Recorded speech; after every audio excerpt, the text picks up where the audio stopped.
Hello everyone, I am Mano Scaling, and I am here to help you today. I know you use this video to fall asleep, so before that, please like the video and subscribe to the channel, and also tell me where you are from and what time you are watching. Now get comfortable and relax.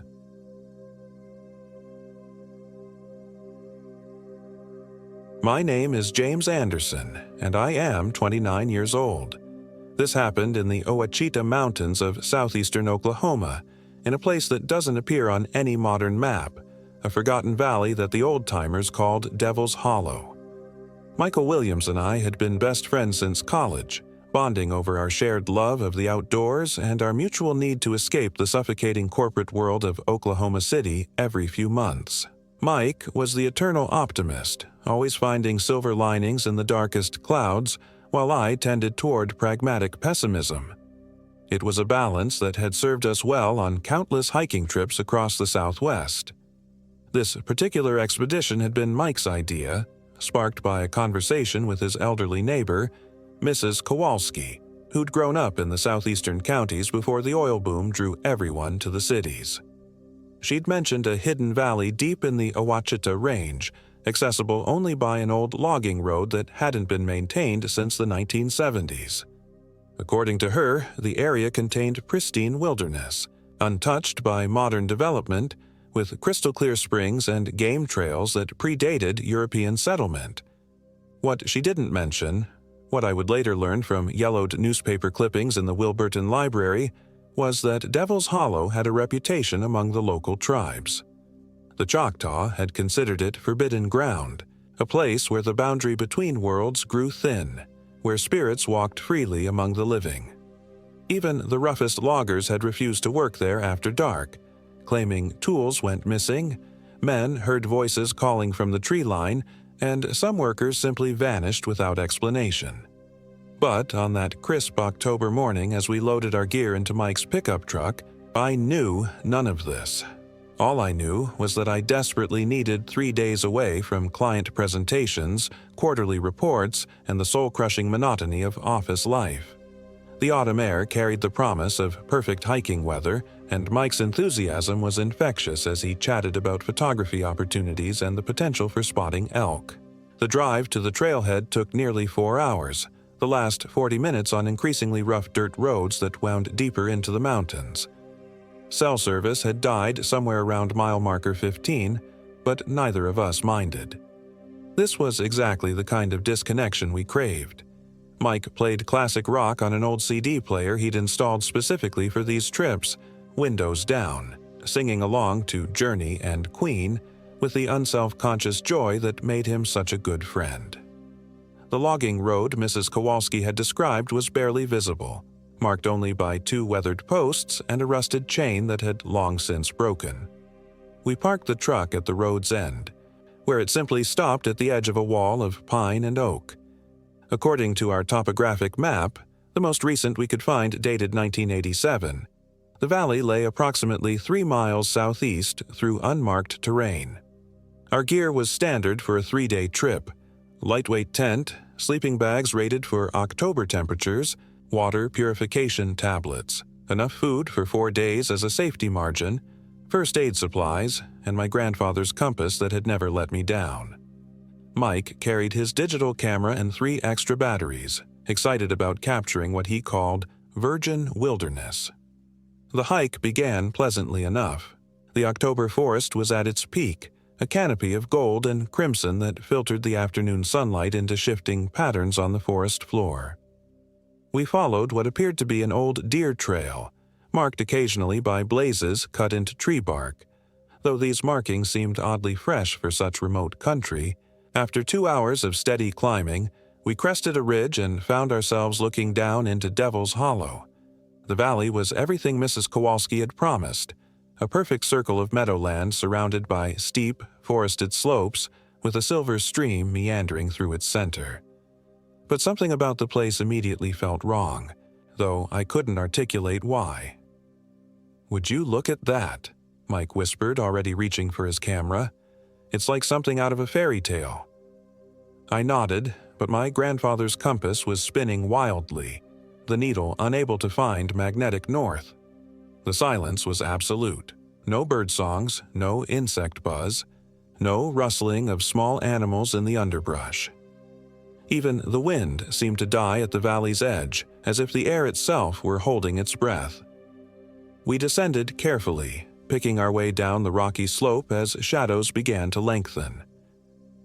The meadow grass was unusually tall, nearly waist-high and oddly uniform in its pale green color. Our boots made no sound on the spongy earth, and I noticed that we left no visible tracks behind us.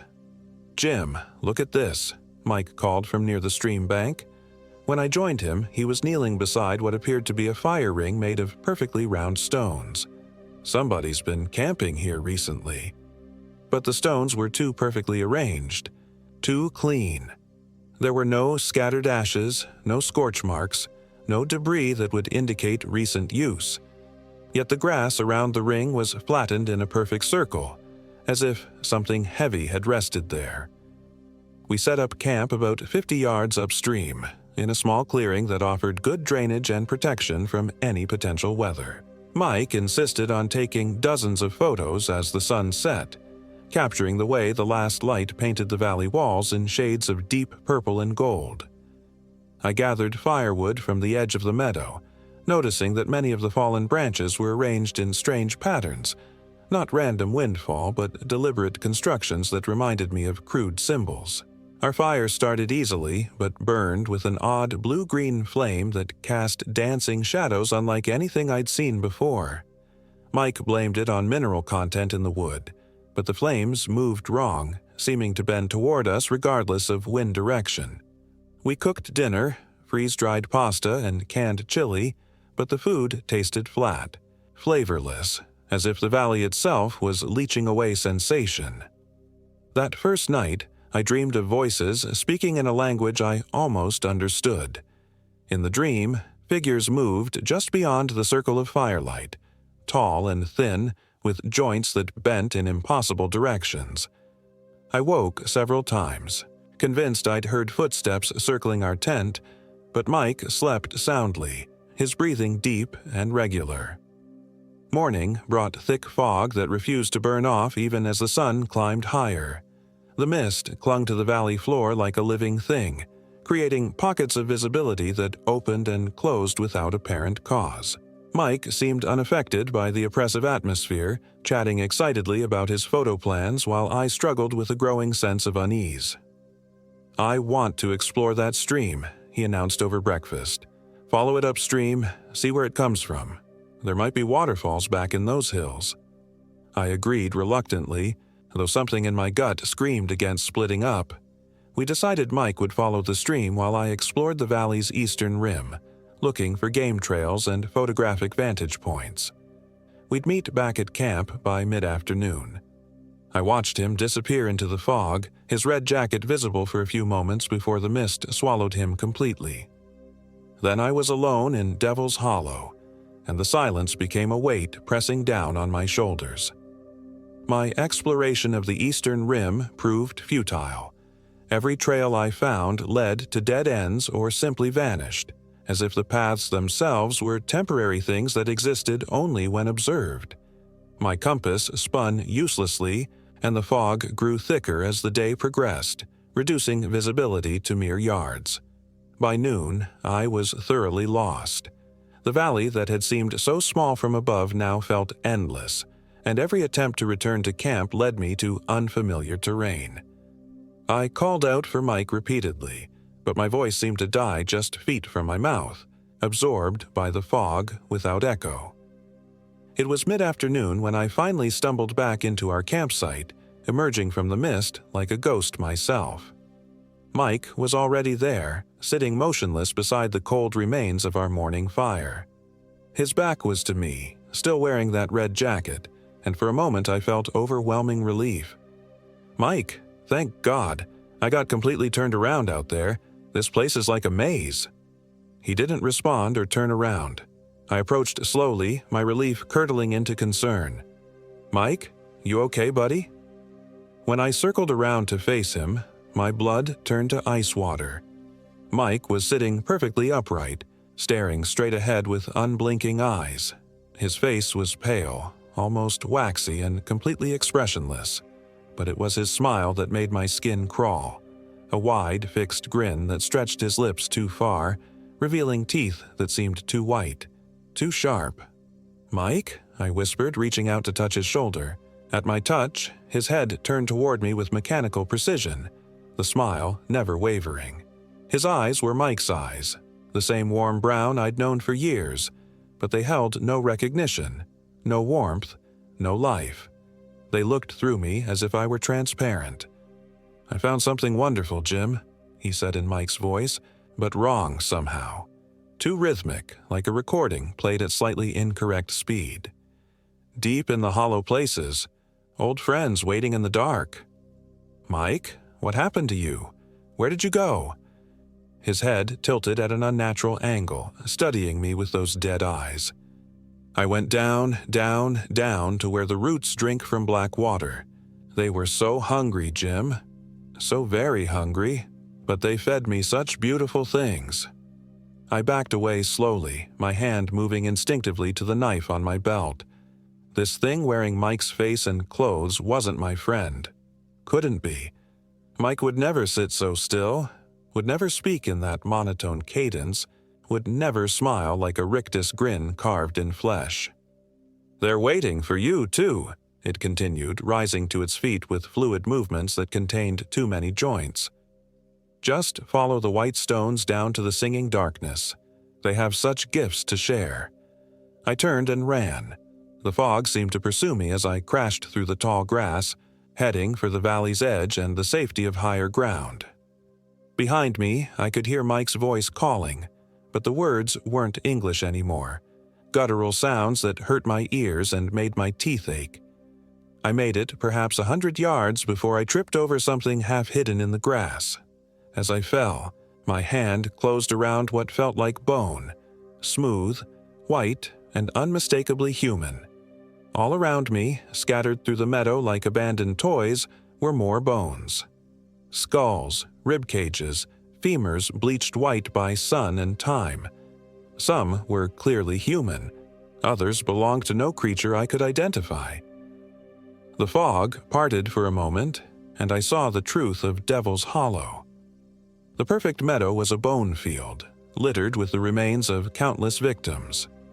The pale grass wasn't grass at all, it was some kind of fungal growth, feeding on the calcium-rich soil.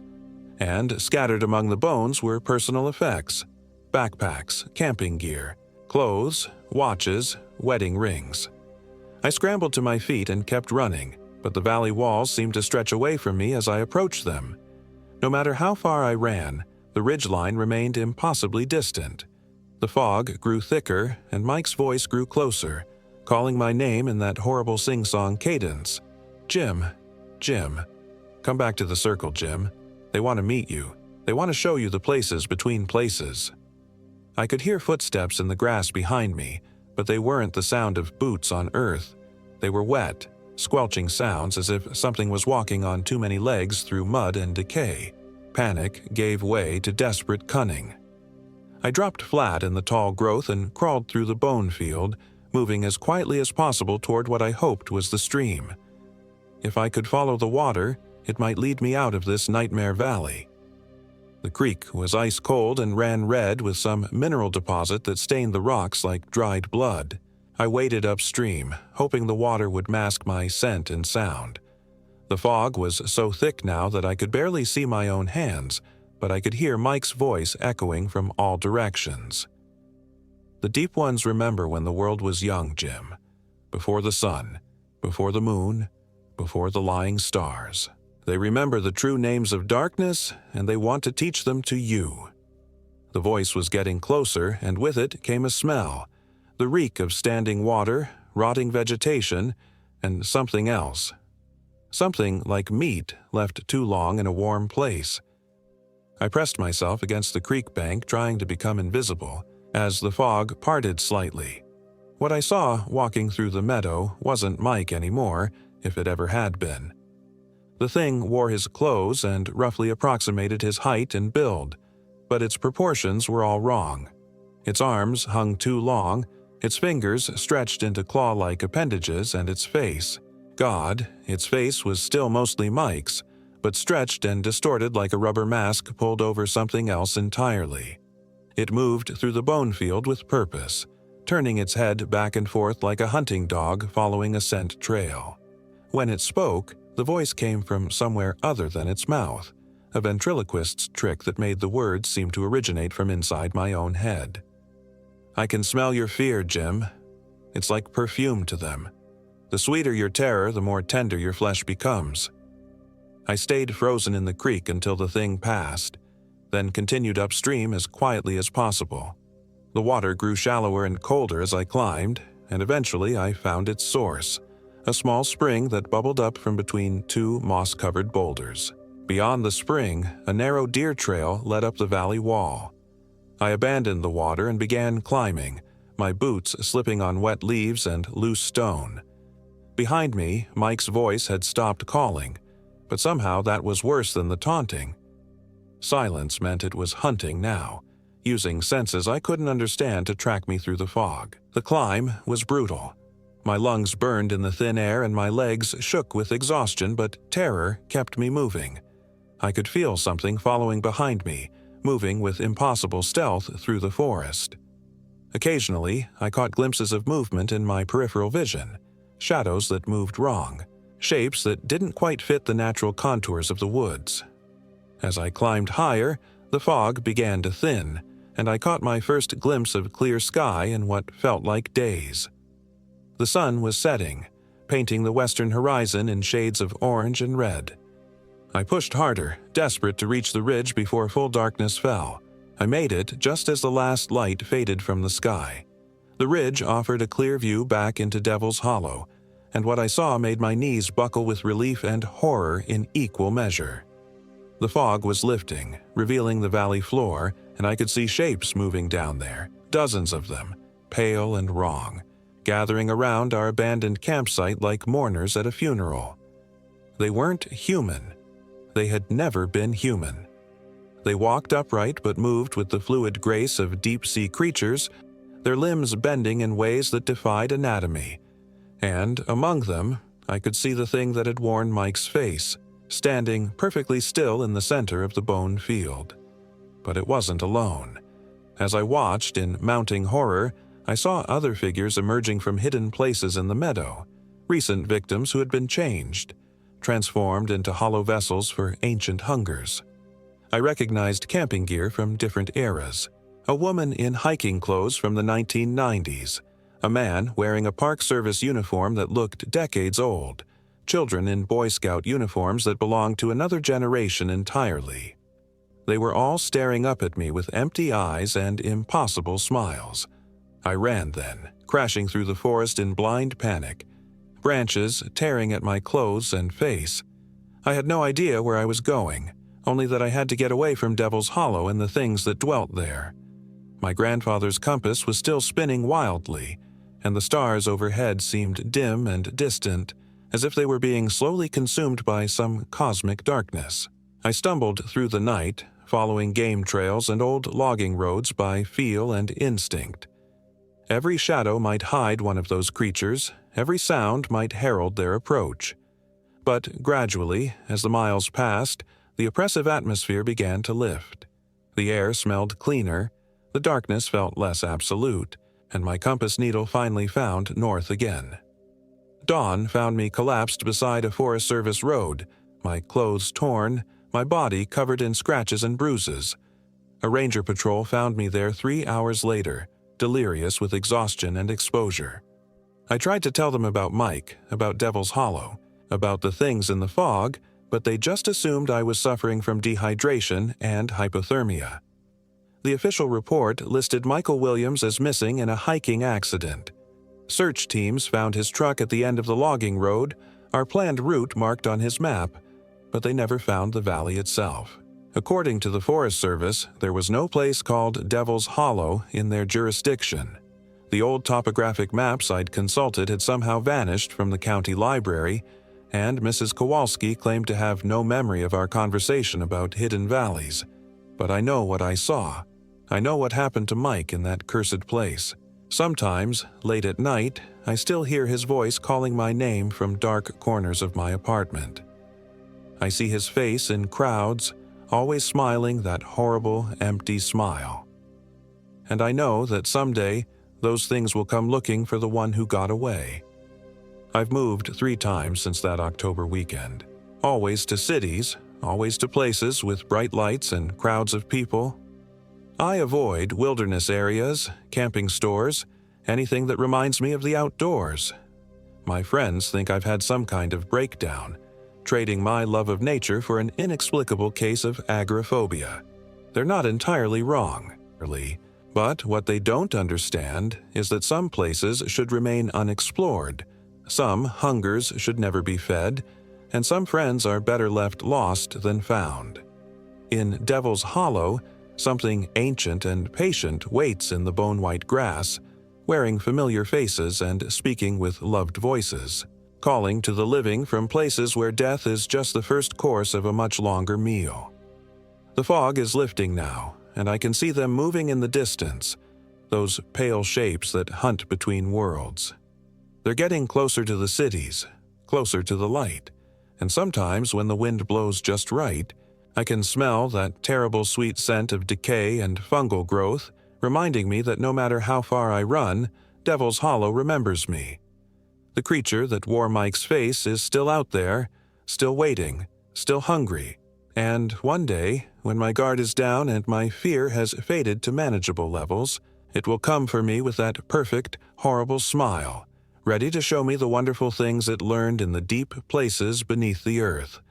Until then, I keep the lights on, stay away from fog, and pray that whatever gods watch over lost souls will keep the ancient hungers sleeping in their hidden valleys.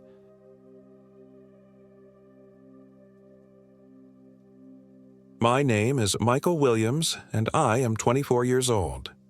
This happened in the remote depths of the Wacita National Forest in southeastern Oklahoma, where the ancient mountains hold secrets that should never be disturbed. The 3 of us had been planning this camping trip for months. David Jones, my best friend since college, had been going through a rough divorce and needed to get away from everything. My sister Jennifer had just graduated and wanted one last adventure before starting her new job in Tulsa. The Wacita wilderness seemed perfect. 15,000 acres of untouched forest where we could disappear for a long weekend. We parked at the winding stair trailhead just as the October sun began its descent behind the ridgeline. The ranger station had closed early, which should have been our first warning. David shouldered his oversized pack, grinning for the first time in weeks. "This is exactly what I needed," he said, breathing in the crisp mountain air. No lawyers, no paperwork, just us and the wilderness. Jennifer adjusted her headlamp, already anticipating nightfall. "How far to the campsite again?" "About 6 miles, I replied, checking my GPS. "We should reach Dead Man's Creek before dark if we keep a good pace." The trail wound through dense stands of shortleaf pine and oak, their leaves rustling with an autumn dryness that made every footstep crackle. As we climbed higher into the Kiamichi Mountains, the familiar sounds of civilization faded until only our breathing and the occasional bird call broke the silence. 3 miles in, my GPS started acting strange. The little blue dot representing our location jumped erratically across the screen, sometimes showing us miles off trail in impossible terrain. I tapped the device, thinking it was just poor satellite reception under the heavy canopy. "Technology," David laughed when I showed him. "That's why I brought these." He pulled out a pair of worn topographical maps. Old school never fails. But when we stopped to check our position against the maps, something felt wrong. The landscape didn't match what we were seeing. According to the topo, we should have crossed 2 streams by now, but we'd only seen one. The elevation markers seemed off too. We felt like we'd climbed much higher than indicated. "Maybe we took a wrong turn," Jennifer suggested, though we'd been following blazes the entire time. "No," David said firmly, studying the map with unusual intensity. "We're exactly where we need to be." Something in his tone made me look at him more closely. His eyes had taken on a strange focus, like he was seeing something the rest of us couldn't. When I asked if he was feeling all right, he just smiled, a smile that lasted a beat too long, and said he'd never felt better. We reached what we hoped was Dead Man's Creek just as the last light began to fade. The water ran black between moss-covered rocks, and the sound it made wasn't the gentle babbling we'd expected. It was more like whispers, urgent and unintelligible. "This doesn't look right," I said, consulting the map again. "Dead Man's Creek should be wider, more of a stream than a creek." "Water changes," David replied, already unpacking his gear. "Seasonal variations. This is it." Jennifer shot me a concerned look. David was usually meticulous about navigation, but tonight he seemed oddly certain about details that didn't match our preparation. Still, darkness was coming fast, and we needed to set up camp. We established our site in a small clearing about 50 yards from the water. As I assembled my tent, I noticed the trees around us seemed unusually dense, creating a natural barrier that made the clearing feel more like a cage than a campsite. The darkness beyond our small circle of activity was absolute, the kind of impenetrable black that seems to press against you with physical weight. David gathered firewood while Jennifer and I finished setting up. When he returned, his arms full of dead branches, I noticed he moved differently.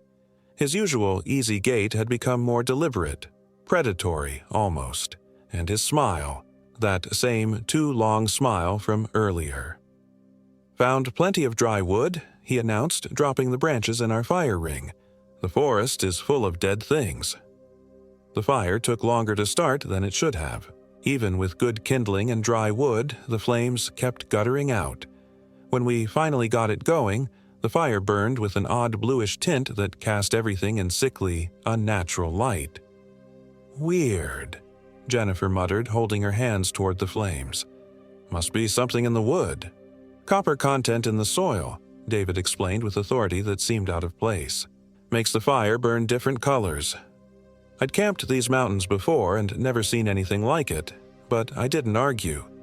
We heated up our dinner, simple backpacking meals that should have tasted fine after a long hike.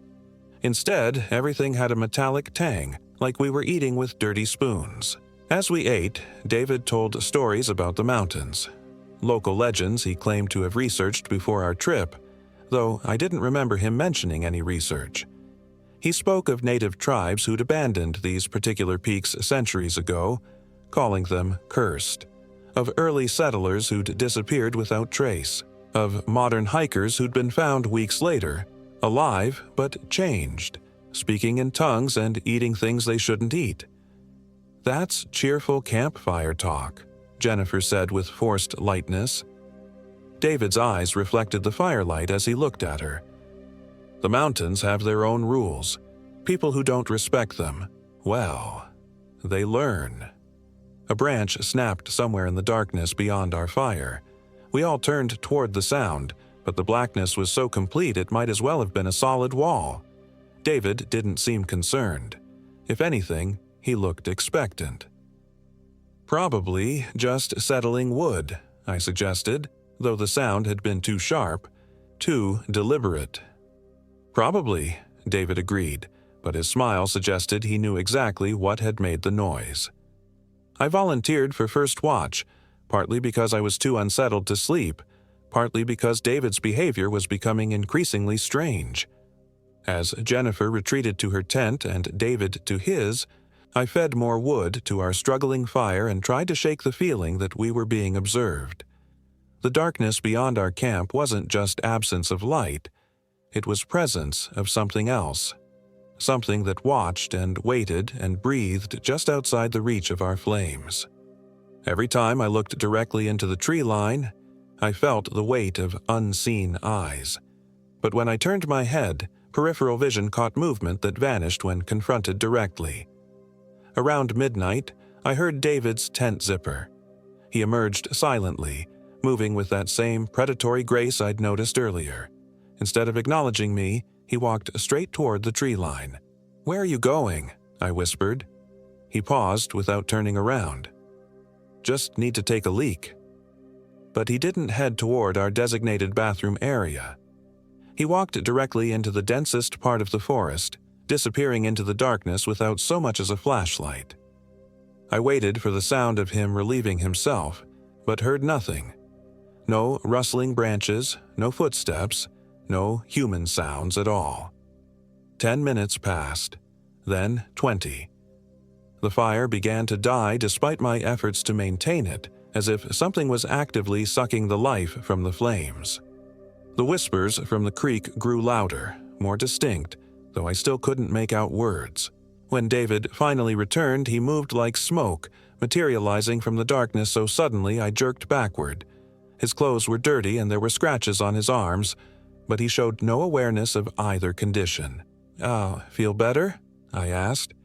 He looked at me with eyes that reflected too much light. "Much better. The forest is generous tonight." The way he said generous made my skin crawl. There was hunger in his voice, anticipation of something terrible and wonderful. "Your shift," I said, standing quickly. "Wake Jennifer at 3.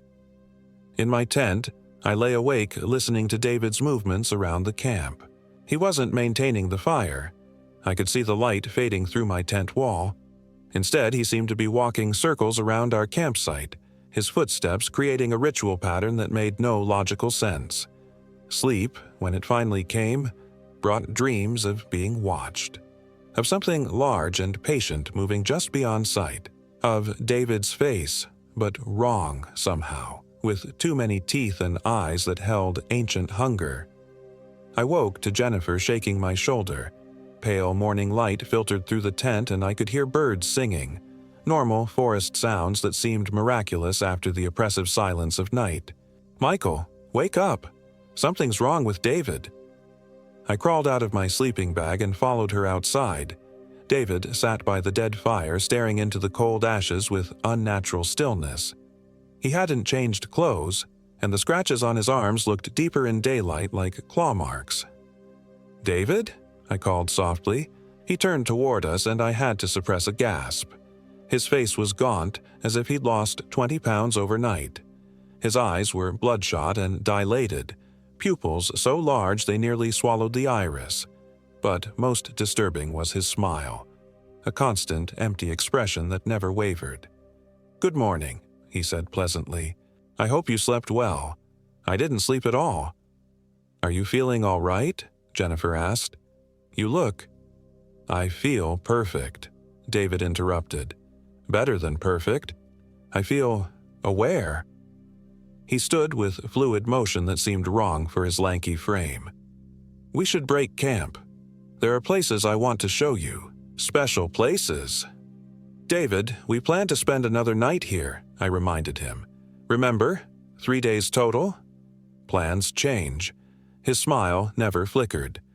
The forest has better ideas. As we packed, I noticed that David's gear had changed.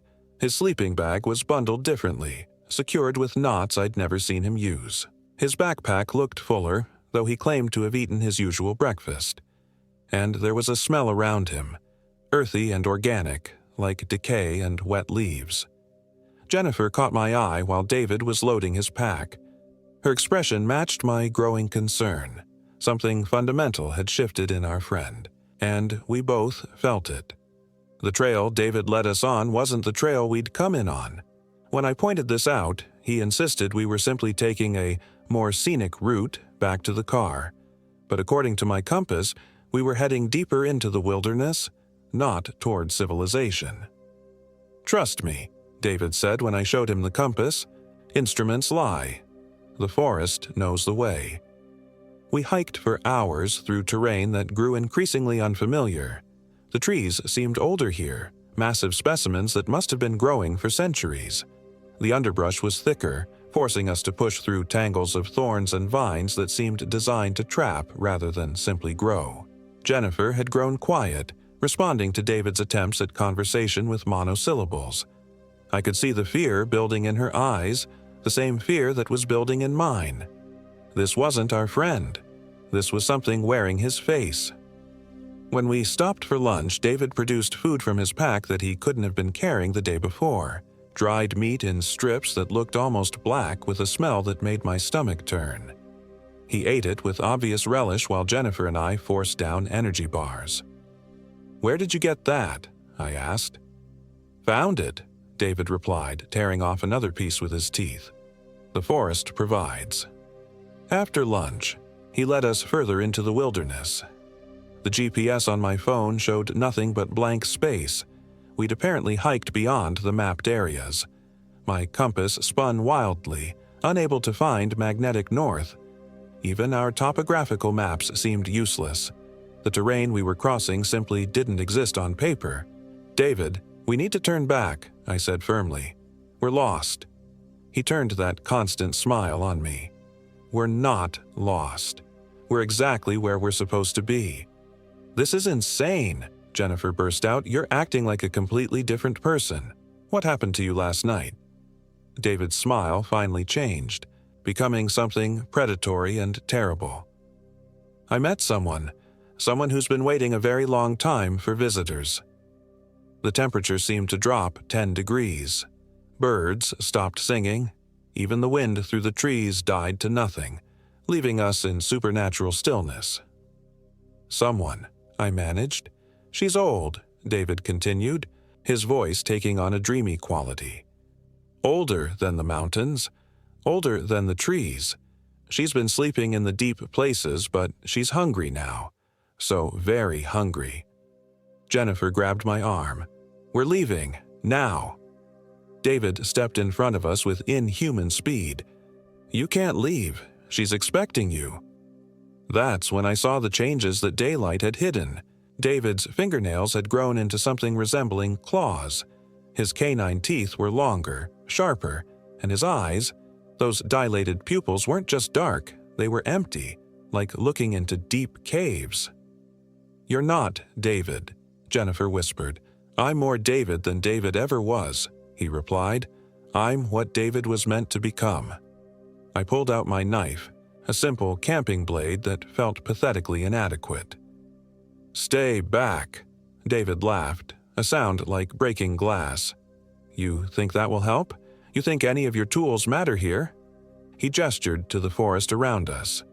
"Look closely, really look." I followed his gaze and felt my sanity slip. The trees weren't just old, they were wrong. Bark twisted into shapes that suggested screaming faces. Branches reached toward us with deliberate intent, and hanging from the higher limbs, almost hidden in shadow, were shapes that might once have been human. "She's been feeding for a long time," David explained conversationally. "But lately, pickings have been slim. Hikers are more careful now, better equipped, harder to separate from their groups. But you three, you walked right into her web." Jennifer was hyperventilating. I tried to stay calm, to think like the David I'd known for years. "Fight it," I told him. "Whatever's got hold of you, fight it." "Why would I fight perfection?" David moved closer, and I could smell the decay on his breath. "She showed me what I could become, what we could all become. No more divorce proceedings, no more job stress, no more human limitations." "You're talking about dying," I said. "I'm talking about transformation." The attack came without warning. David moved with impossible speed, covering the distance between us before I could react. His claws raked across my chest, shredding my jacket and the skin beneath. I stumbled backward, raising the knife defensively. Jennifer screamed and ran. David started to pursue her, then stopped, turning back to me with amusement. "Let her run," he said. "The forest is maze now. She'll circle back eventually, and when she does, she'll be tired, scared, perfect for feeding." I kept the knife between us, backing slowly toward where Jennifer had disappeared. "What are you?" "I told you. I'm David, but improved, enhanced by something that's been patient for so long." His face was changing as he spoke, becoming more angular, more predatory. "She whispered such beautiful things to me last night, showed me the truth about hunger, about need." A branch cracked behind me. I spun around to see Jennifer stumbling back into the clearing, her face white with terror. "The trees," she gasped. "They're moving. They won't let me through." David clapped his hands slowly. "Excellent. Now we can all be together for the feast." That's when I heard it. A sound like wind through dead leaves, but forming words. Ancient words in a language that predated human speech. The sound came from everywhere and nowhere, rising from the ground itself. David closed his eyes and swayed to the rhythm of those terrible syllables. "She's coming," he whispered. "She's finally coming." The temperature plummeted. Frost began forming on the leaves around us, though it was only October. And through the trees, something massive moved toward our clearing. Something that walked upright but wrong, with limbs too long and joints that bent in impossible directions. I grabbed Jennifer's hand. "Run. Now." We crashed through the underbrush following what might have been a game trail. Behind us, David's laughter echoed through the forest, accompanied by that wind voice speaking words that hurt to hear. The trees seemed to shift around us, paths appearing and disappearing, directions becoming meaningless. My compass spun wildly before the needle snapped off entirely. But we kept running, driven by pure terror. Jennifer stumbled, falling hard on a root that erupted from the ground exactly where she stepped. As I helped her up, I caught a glimpse of what was pursuing us. It stood nearly 9 feet tall, covered in matted fur the color of old blood. Its face was a horrific blend of human and animal features, with eyes like burning coals and a mouth full of needle-sharp teeth. But worst of all were its hands, elongated fingers ending in claws designed for tearing and rending, and riding on its shoulders like a grotesque parody of a child's piggyback ride was David. His transformation was complete now. His skin had taken on a mottled gray color, and his mouth had stretched impossibly wide to accommodate rows of predator's teeth. "Run faster," I told Jennifer, pulling her to her feet. The thing, the Wendigo, because I knew now what we were facing, moved through the forest with fluid grace. It didn't crash through undergrowth like we did. Instead, the forest parted for it, branches pulling aside, roots sinking back into earth. We stumbled into another clearing, this one containing the ruins of an old cabin. The roof had collapsed decades ago, but the stone foundation remained. And scattered around the foundation were bones. Human bones, picked clean and arranged in patterns that suggested ritual purpose. "She's been here a long time," Jennifer gasped, staring at the ossuary surrounding us. I pulled her toward what remained of the cabin's doorway. "Inside. Maybe we can defend." "There's nowhere to hide," David's voice called from the tree line. "She can smell your fear. She can taste your desperation." The Wendigo emerged from the forest, and in daylight I could see the full horror of what it was. This wasn't just a monster. It was what remained of dozens of people, their flesh and bone amalgamated into something beyond human or animal.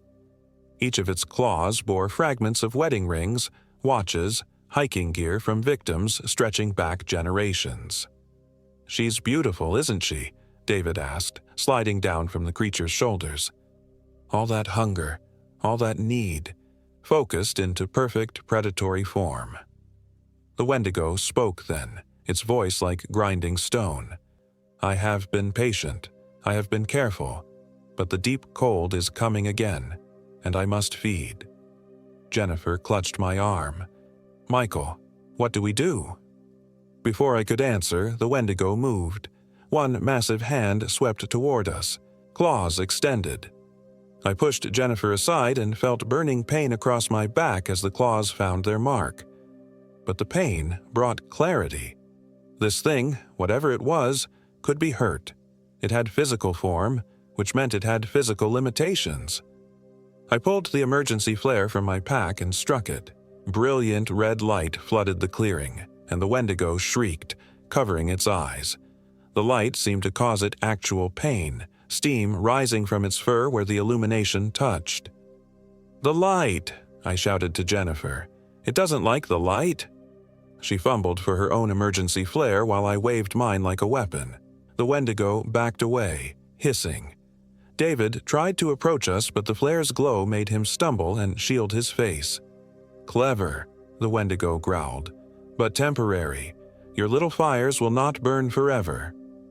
It was right.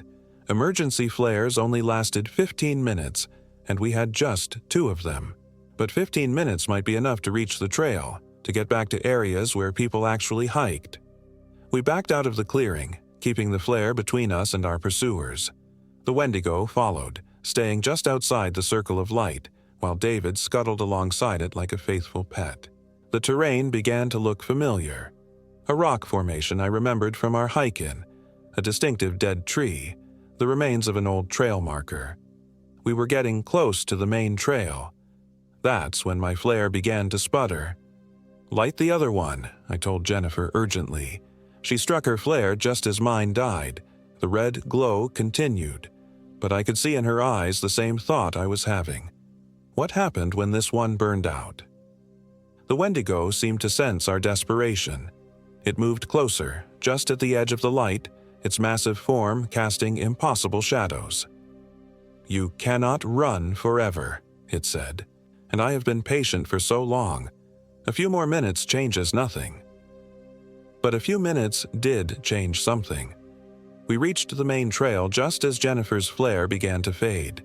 And there, coming up the trail with headlamps blazing, were other hikers. "Help!" Jennifer screamed. "Help us!" The Wendigo froze. David let out a frustrated snarl. Multiple witnesses, multiple light sources, the possibility of organized search and rescue. These were complications the creature had learned to avoid. "Another time," the Wendigo promised, its voice fading as it melted back into the forest. "I will remember your scent." David lingered a moment longer, his predatory features visible in the dying flare light. "She'll be waiting," he said. "She'll always be waiting." Then he too vanished into the trees, leaving us alone with our rescuers. The other hikers were a group of experienced backpackers who'd been doing a week-long traverse of the Wacita Trail.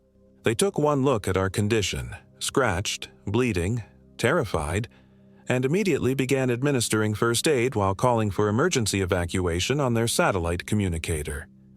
We told them a bear story, attacked by a large black bear that had dragged off our friend. The search and rescue team that arrived 6 hours later found our abandoned campsite but no trace of David. The official report listed him as missing, presumed dead. Jennifer and I never talked about what really happened. She moved to Colorado after graduation, as far from Oklahoma forests as she could get. We exchanged Christmas cards but never mentioned that weekend. I still live in Tulsa, but I don't hike anymore. Can't bring myself to enter any forest, anywhere. Because sometimes, on very quiet nights, I hear David's voice on the wind, promising that she's still waiting, still hungry. And sometimes I wonder if the thing wearing David's face was right, if transformation is better than the grinding struggle of human existence, if feeding is simpler than being fed upon. Those are the thoughts that terrify me most, not the memory of claws and teeth and ancient hunger, but the possibility that part of me understands the appeal. Part of me remembers how David smiled in those final moments. The pure contentment of surrendering to something larger and older and infinitely more patient than human ambition. The doctors say the scars on my back will fade with time, but some marks go deeper than skin. Some wounds feed on memory and grow stronger in darkness. I keep emergency flares in every room of my house now. Industrial spotlights in the backyard, motion sensors that flood the property with light at the first sign of movement. Because I know she's still out there in the Wacita Mountains, still waiting with the patience of stone and the hunger of winter. And someday, when the power fails and the lights go out and the darkness presses close enough, she'll come to collect what she considers rightfully hers.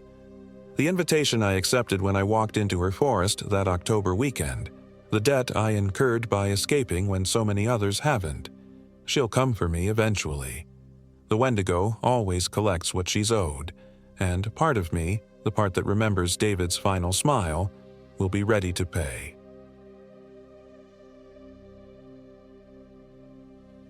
My name is Michael Williams, and I am 29 years old. This happened in the remote wilderness surrounding Robbers Cave State Park in southeastern Oklahoma, deep in the Wacita Mountains where the ancient hills swallow sound and light seems to die between the trees. It was supposed to be a simple weekend camping trip. 4 old college friends reuniting after too many years of letting work and life pull us apart. Sarah Rodriguez, my ex-girlfriend from sophomore year who'd somehow managed to stay friends with all of us despite the messy breakup. Brandon Edwards, our resident outdoorsman who knew every trail in Oklahoma and could start a fire in a thunderstorm. And Jessica Davis, quiet Jess who'd always been the voice of reason, the one who talked us out of doing stupid things, or at least tried to. We'd chosen the Robbers Cave area specifically because Brandon insisted we needed to get properly lost for once. Not just car camping at some developed site, but hiking deep into the backcountry where the old outlaw caves honeycomb the sandstone bluffs, where Jesse James supposedly hid out between heists, and where people still go missing every few years when they wander too far from the marked trails.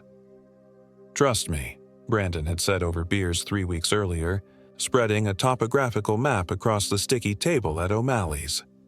"There's this spot about 8 miles north of the main park. No trails, no markers, just pure wilderness. I found it last year when I was doing that survival course. Perfect for what we need." What we needed, apparently, was to prove we weren't completely domesticated by our desk jobs and mortgages. Sarah worked 60-hour weeks as a hospital administrator. Jessica was a forensic accountant who spent her days buried in spreadsheets hunting financial criminals. I pushed pixels around for an advertising agency, creating campaigns for products I didn't care about. Only Brandon had stayed true to his outdoor roots, working as a wilderness guide and search and rescue volunteer. The hike-in had been brutal. October in Oklahoma can be deceptively pleasant in the cities, but up in the mountains the temperature dropped 20 degrees as soon as the sun disappeared behind the ridgeline.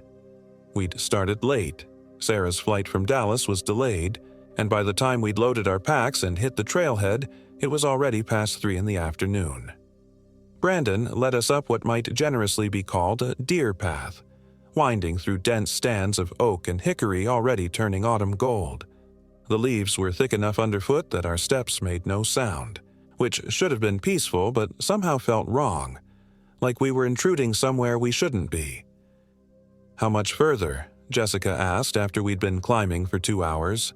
Her face was flushed red despite the cooling air, and she kept adjusting her pack straps. "Maybe another hour," Brandon called back, not even breathing hard. "There's this incredible clearing right at the base of a bluff. Natural windbreak, fresh water from a spring, and caves we can explore tomorrow." Sarah shot me a look that said she was having second thoughts, but neither of us wanted to be the first to complain. We'd all been athletic in college, but that was 8 years ago. Our bodies were sending us increasingly urgent reminders that we weren't 21 anymore. The clearing, when we finally reached it, was everything Brandon had promised. A roughly circular meadow maybe 50 yards across, surrounded by towering oaks and backed by a limestone bluff that rose another 100 feet above our heads. A narrow stream trickled down the rock face and pooled in a natural basin before winding away into the trees. And yes, there were caves, dark openings in the rock face that seemed to swallow our flashlight beams when we tried to peer inside. "This is perfect," Sarah said, dropping her pack with obvious relief. "I can't believe nobody else knows about this place." "Oh, people know about it," Brandon said, setting up his tent with practiced efficiency. "The Cherokee used to camp here, outlaws after that, but it's not exactly marked on any tourist maps." We set up camp as the sun dropped below the tree line, throwing long shadows across the meadow. Brandon got a fire going while the rest of us erected our tents in a rough circle around the pit. The dancing flames were comforting at first, pushing back the gathering darkness and giving us something to focus on besides the absolute silence that seemed to press in from all sides. That silence should have been our first warning. In all my years of camping, I'd never experienced quiet like that. No bird calls, no rustle of small animals in the underbrush, no distant hum of traffic or aircraft. Even the wind seemed muffled, as if the air itself was holding its breath. When one of us spoke, the words seemed to drop like stones into a deep well. "So, what's the plan for tomorrow?" Jessica asked, poking at the fire with a stick. Sparks drifted up toward the stars, but even they seemed dimmer than they should have been. "I thought we'd explore some of the caves," Brandon said. "There's supposed to be a whole network back there. Some of them connect to other openings miles away." "Supposed to be?" Sarah raised an eyebrow. "Well, I haven't mapped them all personally, but the local tribes have stories about people going in one cave and coming out somewhere completely different.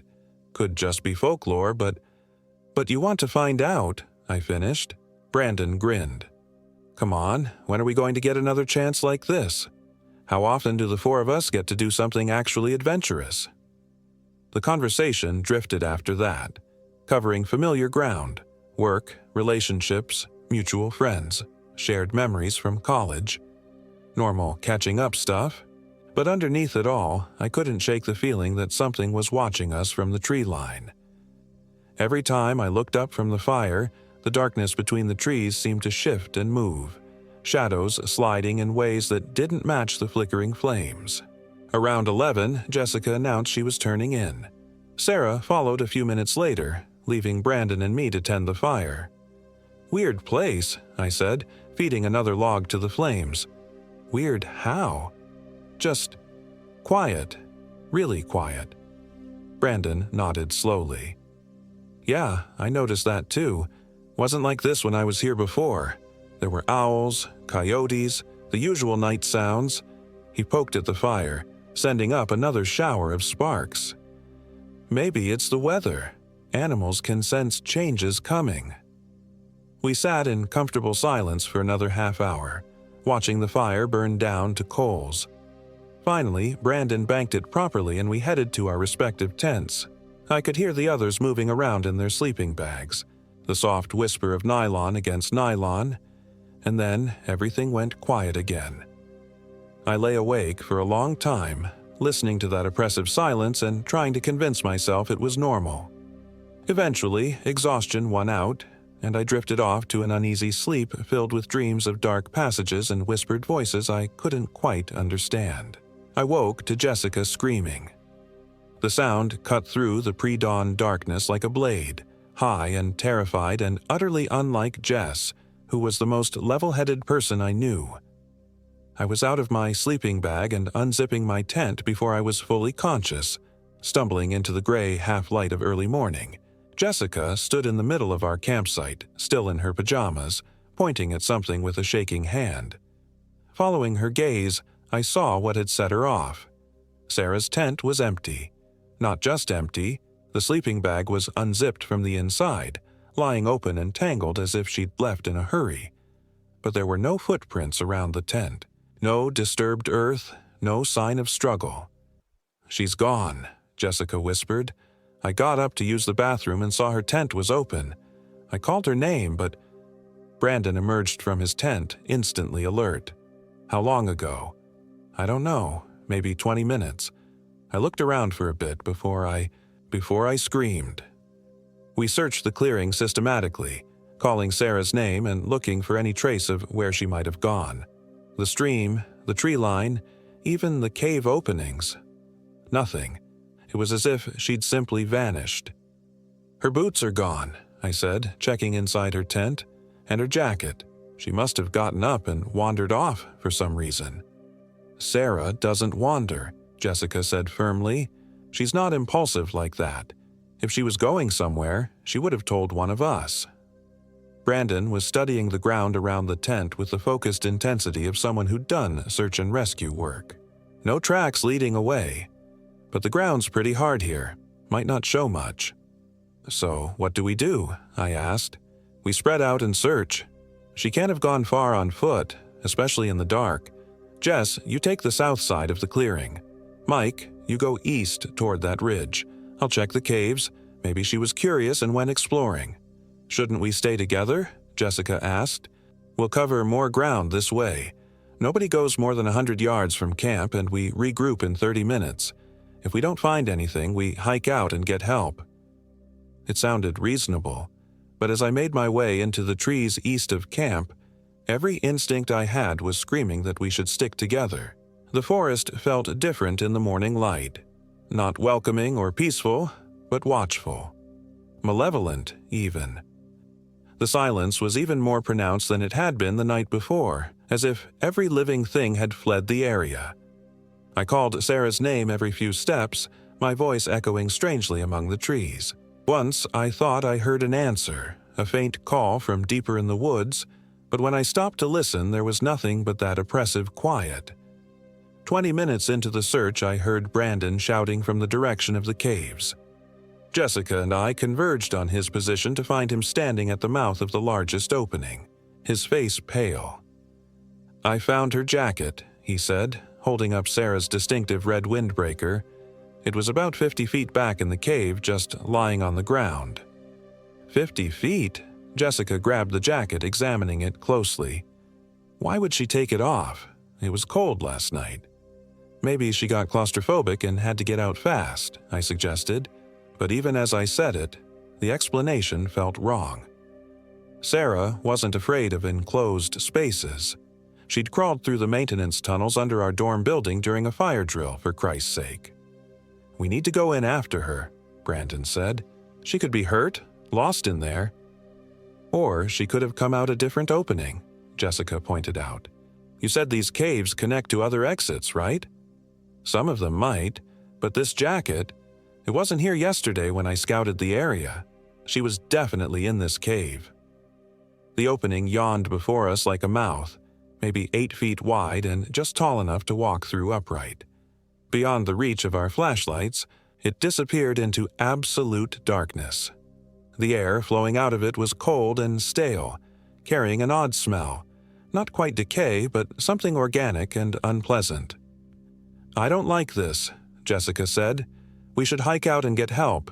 The park rangers or—" "That's ours round trip," Brandon interrupted. "If Sarah's hurt in there, she might not have ours." In the end, we compromised. Brandon and I would enter the cave while Jessica stayed at the entrance to guide any rescue teams to our location if we weren't back in an hour. It wasn't a perfect plan, but it was the best we could come up with under the circumstances. The cave mouth opened into a passage about 6 feet wide, with a ceiling that varied from 7 feet to barely clearance for our heads. The walls were limestone, carved into strange formations by centuries of water flow. Our flashlight beams revealed flowstone deposits that looked disturbingly like frozen waterfalls of flesh. "Sarah," Brandon called. His voice echoed strangely, seeming to stretch and distort as it bounced off the stone walls. "Sarah, can you hear us?" Nothing but the sound of our own breathing and the scuff of our boots on the rocky floor. We pressed deeper, following the main passage as it curved and branched. Several times we had to choose between multiple routes, and each time Brandon made the decision based on some outdoorsman's intuition I didn't possess. We'd been walking for maybe 20 minutes when we found the first sign that Sarah had definitely been this way. Her water bottle sitting upright on a natural shelf in the rock wall, not dropped or discarded, but carefully placed, as if she'd set it down for a moment and forgotten to pick it up again. "This is about as far as I came yesterday," Brandon said, shining his light down the passage ahead. "From here on, it's unexplored territory." The tunnel continued for another 100 yards before opening into a larger chamber. Our lights revealed a roughly circular room, maybe 30 feet across, with several other passages leading off in different directions. And there, in the center of the space, sitting cross-legged on the stone floor with her back to us, was Sarah. "Sarah!" I called, relief flooding through me. "Thank God. We've been looking everywhere for you." She didn't respond, didn't move at all, just sat there facing the far wall. "Sarah?" Brandon approached cautiously, his light playing over her motionless form. She was still in her pajamas, flannel pants and a long-sleeved shirt, and she had to be freezing in the cave's chill air. I came up beside Brandon, and we slowly circled around to face her. What we saw made my blood turn to ice water. Sarah's eyes were open, but they were wrong. The irises had gone completely black, so dark they reflected our flashlight beams like polished stone. Her mouth was slightly open, and when Brandon tentatively said her name again, she smiled. It wasn't Sarah's smile. The expression was too wide, pulling her lips back to show too many teeth, and her head tilted at an angle that was just slightly off, like a dog hearing a distant sound. "Sarah," Brandon said again, his voice barely above a whisper. "Can you hear me?" Her head turned toward him with mechanical precision, and when she spoke, her voice was Sarah's but layered with something else, a harmony that shouldn't have been possible from a single throat. "We can hear you perfectly," she said. Brandon stumbled backward, his light wavering. "We?" Sarah's head tilted the other way, that unnatural smile never faltering. "The cave speaks to those who listen." Sarah listened very well. I grabbed Brandon's arm. "We need to get out of here now."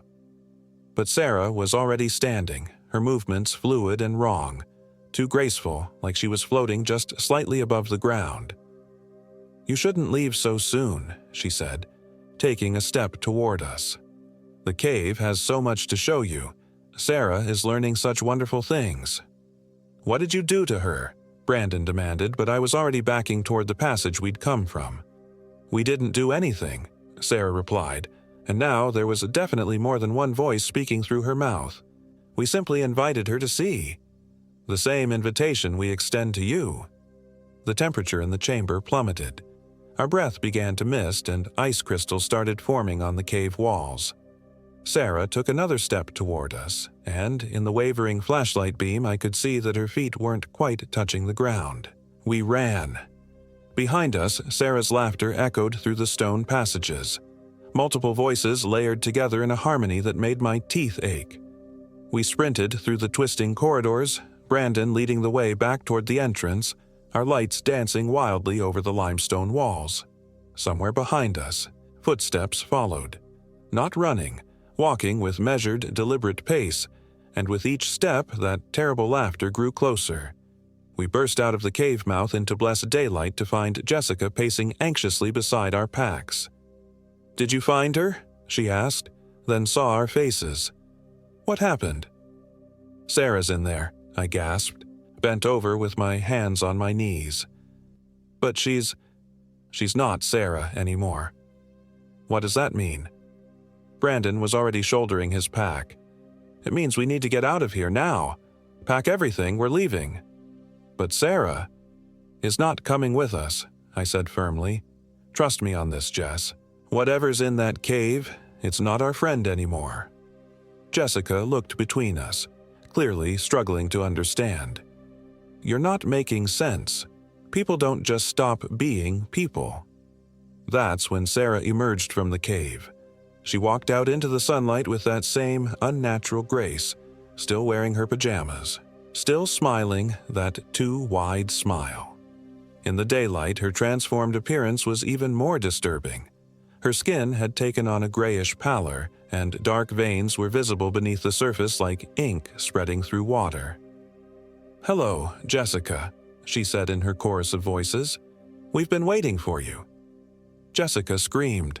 We grabbed her arms and ran, leaving half our gear behind in our haste to get away from the clearing.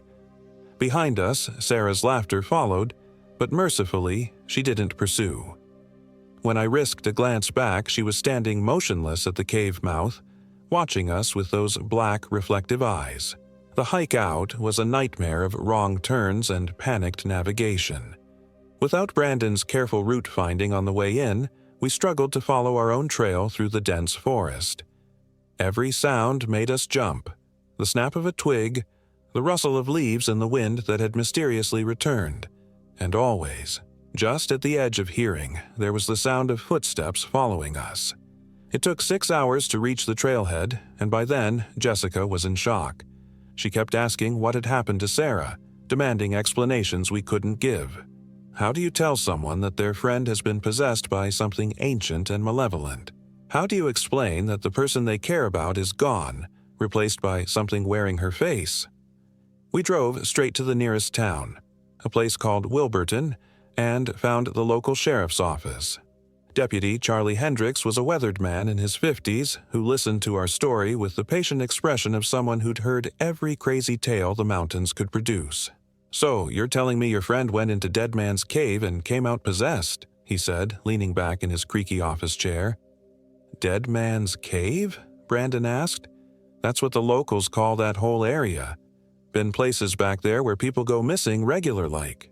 Usually chalk it up to folks getting lost, falling into sinkholes, that sort of thing." He studied us carefully. "But you're saying your friend came back out." "Something came back out," I corrected. "It wasn't Sarah." Deputy Hendricks sighed and reached for his radio. "I'll call it in, get a search team organized. But I gotta tell you, that area's dangerous even for experienced cavers. If something happened to your friend in there—" "She's not in there anymore," Jessica said quietly. It was the first thing she'd said since we'd reached the car. "She's still in the clearing, waiting." The deputy raised an eyebrow. "Waiting for what?" "For us to come back." The search team found nothing. They explored the cave system for 3 days, bringing in specialized equipment and expert cavers. They found Sarah's water bottle, her jacket, even some hair samples that DNA testing confirmed were hers. But they found no trace of Sarah herself. More disturbing were the other things they discovered. Bone fragments that preliminary analysis suggested were both very old and very fresh. Scratches on the cave walls that formed patterns, deliberate markings that predated any known human habitation of the area. And in the deepest chamber they explored, they found evidence of recent fires and what appeared to be ritualistic arrangements of stones. "Place has been used for ceremonies going back centuries," Deputy Hendricks told us on the 4th day. "Cherokee, maybe earlier. Some of the local tribes still consider it sacred, or cursed, depending on who you ask." "What kind of ceremonies?" Brandon asked. "The kind decent folks don't talk about in polite company." The official report listed Sarah Rodriguez as missing, presumed dead. The cave system was temporarily closed to the public pending further investigation, though we all knew it would quietly reopen in a few months. These mountains had a way of swallowing up inconvenient truths. But I knew Sarah wasn't dead. None of us really believed that, though Jessica and Brandon tried to convince themselves otherwise. We all felt it, a constant sense of being watched, of something waiting in the shadows just beyond our peripheral vision. The phone calls started a week later, always in the middle of the night, always from Sarah's number. But when we answered, there was only that layered laughter we'd heard in the cave, voices harmonizing in ways that made our skin crawl. Jessica changed her number after the 3rd call. Brandon threw his phone away and bought a new one. I kept mine, though I never answered when Sarah's name appeared on the screen. The messages she left were worse than the laughter. "We know where you live, Michael," her familiar voice would say, but underneath it was that chorus of other things. "The cave misses you. We miss you. Come back to us." I moved twice in the following months, first to a different apartment in the city, then to a completely different state. It didn't matter.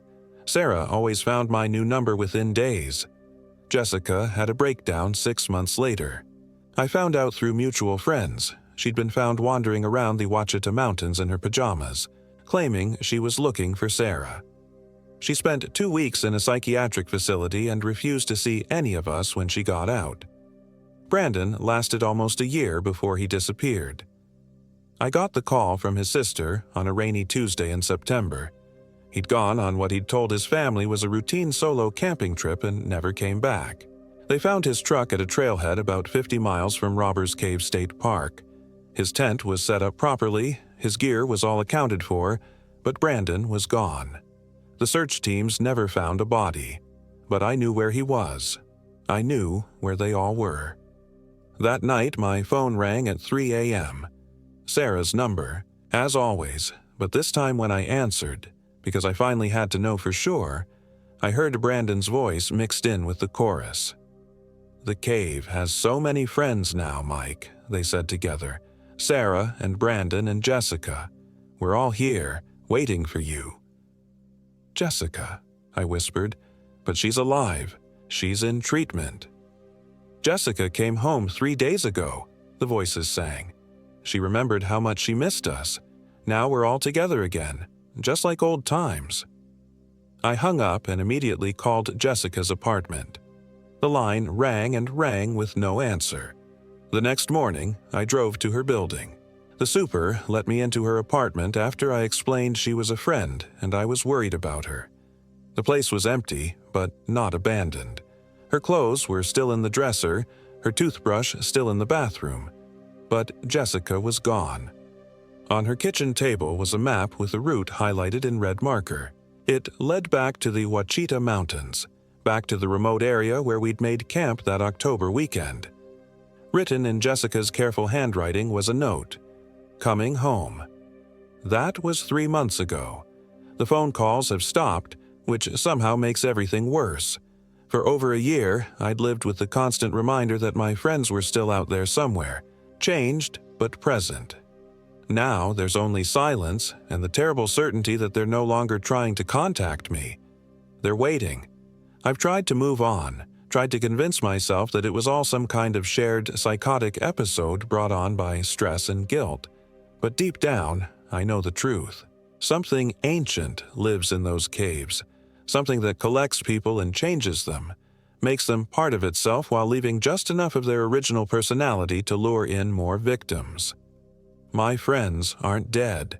They're something worse. They're willing participants in whatever haunts those mountains, and they want me to join them. The dreams started last week. Dark passages and echoing laughter, the smell of stagnant water, and the feeling of being watched by 1,000 hidden eyes.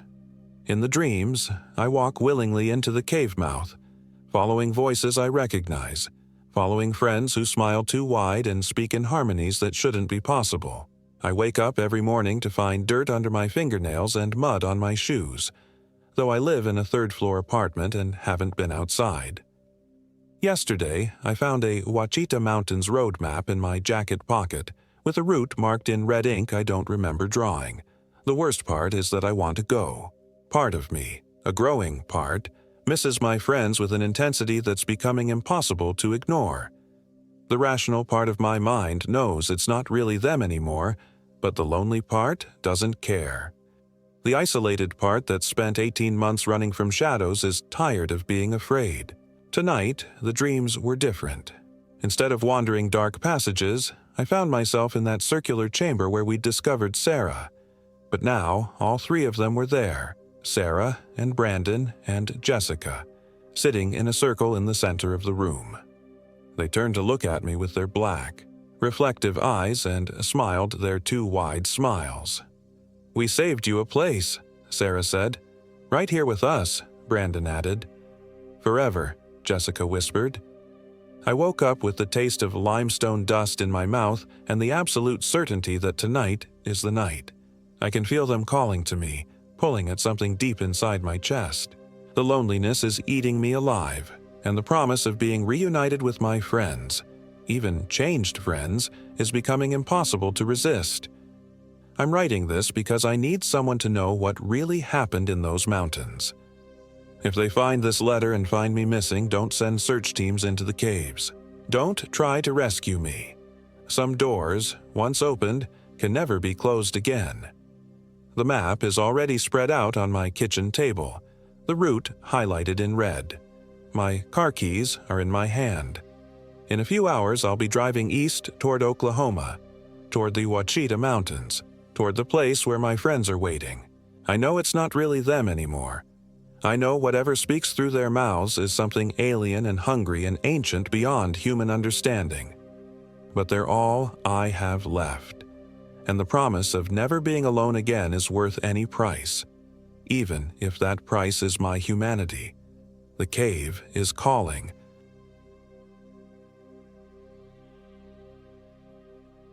My name is Michael Williams and I am 32 years old.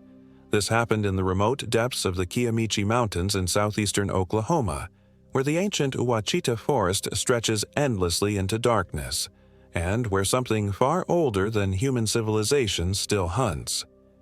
I should have listened to the locals in Talihina when they warned us about the old hiking trails deeper into the Kiamichi wilderness. Should have paid attention when that weathered gas station attendant looked at our topographical maps and shook his head, muttering something in Choctaw under his breath. But David and I were city boys from Tulsa, hungry for adventure and convinced that our weekend warrior hiking experience made us invincible. David Martinez had been my closest friend since college, the kind of guy who could make you laugh even when everything was falling apart. He was shorter than me, stocky and built like a linebacker with an infectious grin and an annoying habit of cracking jokes at the worst possible moments. We'd been planning this 3-day backpacking trip for months, ever since his messy divorce had finally been finalized. He needed to get away from everything, he said.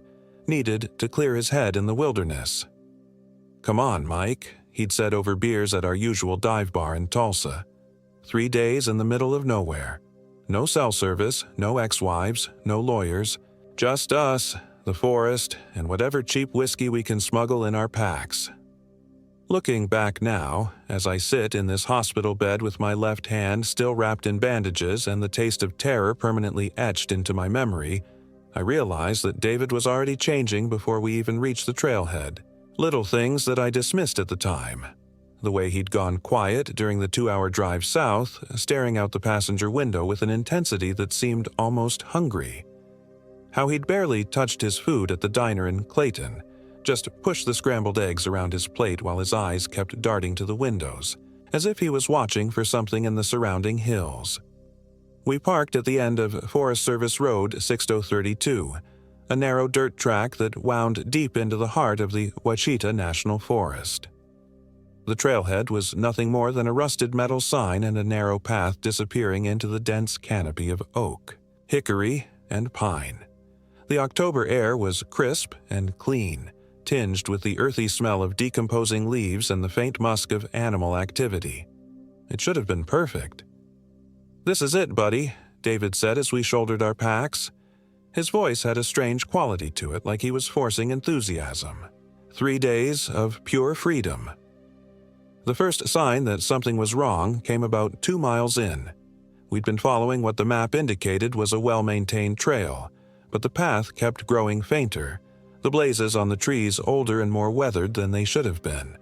When I pulled out my GPS unit to check our position, the screen showed nothing but static. "Weird," I muttered, tapping the device. This thing was working fine in the car. David looked over my shoulder and I caught a whiff of his breath. It was rank, like spoiled meat, though I could have sworn he'd brushed his teeth that morning.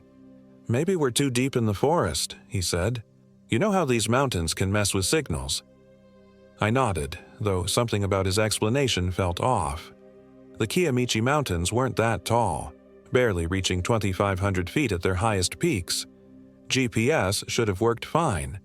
But David was already walking ahead, and I hurried to catch up, trying to shake off the growing unease that was settling in my chest like a cold weight. The forest around us was beautiful in the way that only an ancient wilderness can be. Towering trees created a cathedral ceiling above our heads, their branches filtering the afternoon sunlight into shifting patterns of gold and shadow. The undergrowth was thick with ferns and wild grasses, and I could hear the distant sound of water running over rocks somewhere deeper in the valley. But there was something else, too, a quality to the silence that felt wrong. In all my years of hiking, I'd never experienced a forest so devoid of birdsong. No squirrels chattering in the branches, no insects buzzing through the air, just the sound of our boots on the trail and David's increasingly labored breathing. "You okay, man?" I asked during one of our water breaks. David was leaning against a massive oak tree, his face flushed and sweaty despite the cool air. "Yeah, just haven't been sleeping well lately," he said. "The divorce stuff, you know? It really messes with your head." I believed him. David had been through hell over the past year, fighting his ex-wife Sarah over everything from the house to their shared dog. It made sense that he'd be physically and emotionally drained. What didn't make sense was the way he kept looking over his shoulder, as if something was following us. We made camp that first night in a small clearing beside a narrow creek. The water was crystal clear and ice cold, perfect for filtering and drinking. David seemed more like himself as we set up our tents and gathered firewood, joking about my terrible camping skills and regaling me with stories from his recent disastrous dates. "So, this woman shows up to dinner," he said as he arranged kindling in our fire ring. "And she's carrying this huge purse that keeps making these weird rustling sounds. Turns out she brought her pet ferret to a fancy restaurant. Said he gets anxious when she leaves him at home." I laughed, feeling some of the tension from the day's hike begin to fade. This was the David I knew, the guy who could find humor in any situation. Maybe I'd been imagining things. Maybe the forest's unusual quiet was just a coincidence. But as the sun began to set behind the trees, that oppressive silence returned with a vengeance. Even the creek seemed to gurgle more quietly, as if the water itself was afraid to make too much noise. And when I tried to light our campfire, the matches kept going out, even though there was barely any wind. "Here, let me try," David said, taking the matches from my hands. His fingers brushed against mine, and I nearly jerked away. His skin was ice cold, despite the fact that he'd been exerting himself all day. "Jesus, David, you're freezing. You feeling all right?" "I'm fine," he snapped with more venom than I'd ever heard from him. Then, catching himself, he forced a smile. "Sorry, man. Just tired and hungry. Really, really hungry." The way he said that last word made something crawl up my spine. There was a desperation in his voice, a raw need that seemed to go beyond simple appetite. When he finally got the fire started, the flames flickered with an odd blue tinge that I'd never seen before. Dinner was a quiet affair. David barely touched his dehydrated camping meal, despite his claims of hunger. Instead, he kept staring into the fire with an intensity that was starting to genuinely worry me. The flames reflected in his eyes, but there was something else there too. Something that looked almost like anticipation. "David," I said finally, unable to stand the silence any longer. "What's going on with you? You've been acting strange all day."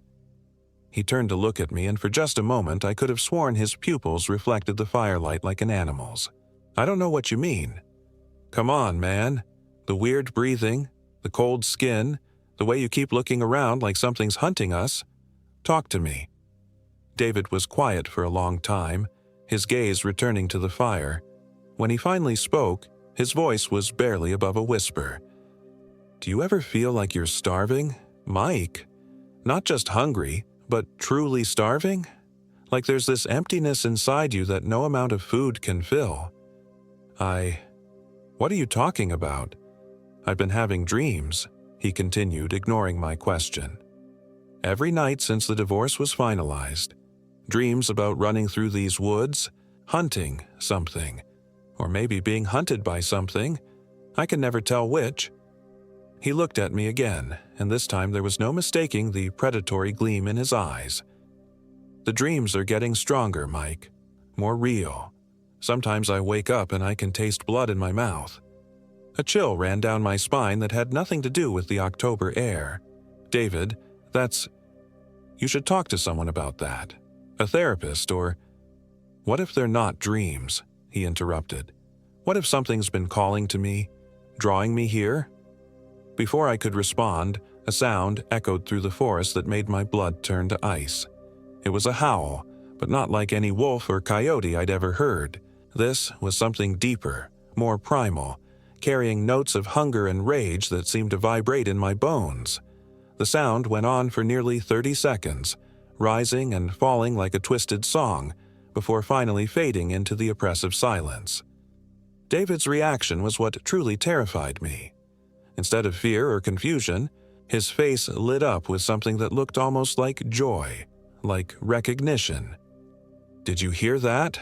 he whispered, his voice filled with excitement. "Of course I heard it. What the hell was that?" "It's calling to me," David said, getting to his feet with a fluid grace that seemed wrong somehow. "I have to go." "Go where?" "David, sit down. You're not going anywhere in the dark." But David was already walking toward the edge of our campsite, drawn by some invisible force. "It's been waiting for me," he said over his shoulder. "All this time, It's been waiting." I scrambled to my feet, grabbing his arm. His skin was even colder now, almost corpse-like. "David, you're scaring me. Just sit down and let's talk about this." He turned to look at me, and what I saw in his face made me take a step backward. The David I'd known for over a decade was still there, somewhere behind his eyes, but something else was looking out as well. Something ancient and hungry and completely inhuman. "I'll be back," he said with a smile that was all wrong. "I promise." And then he was gone, disappearing into the darkness with impossible silence. I called his name, shined my flashlight into the trees, even considered following him. But something deep in my lizard brain was screaming at me to stay by the fire, to keep the light burning, to not venture into that hungry darkness.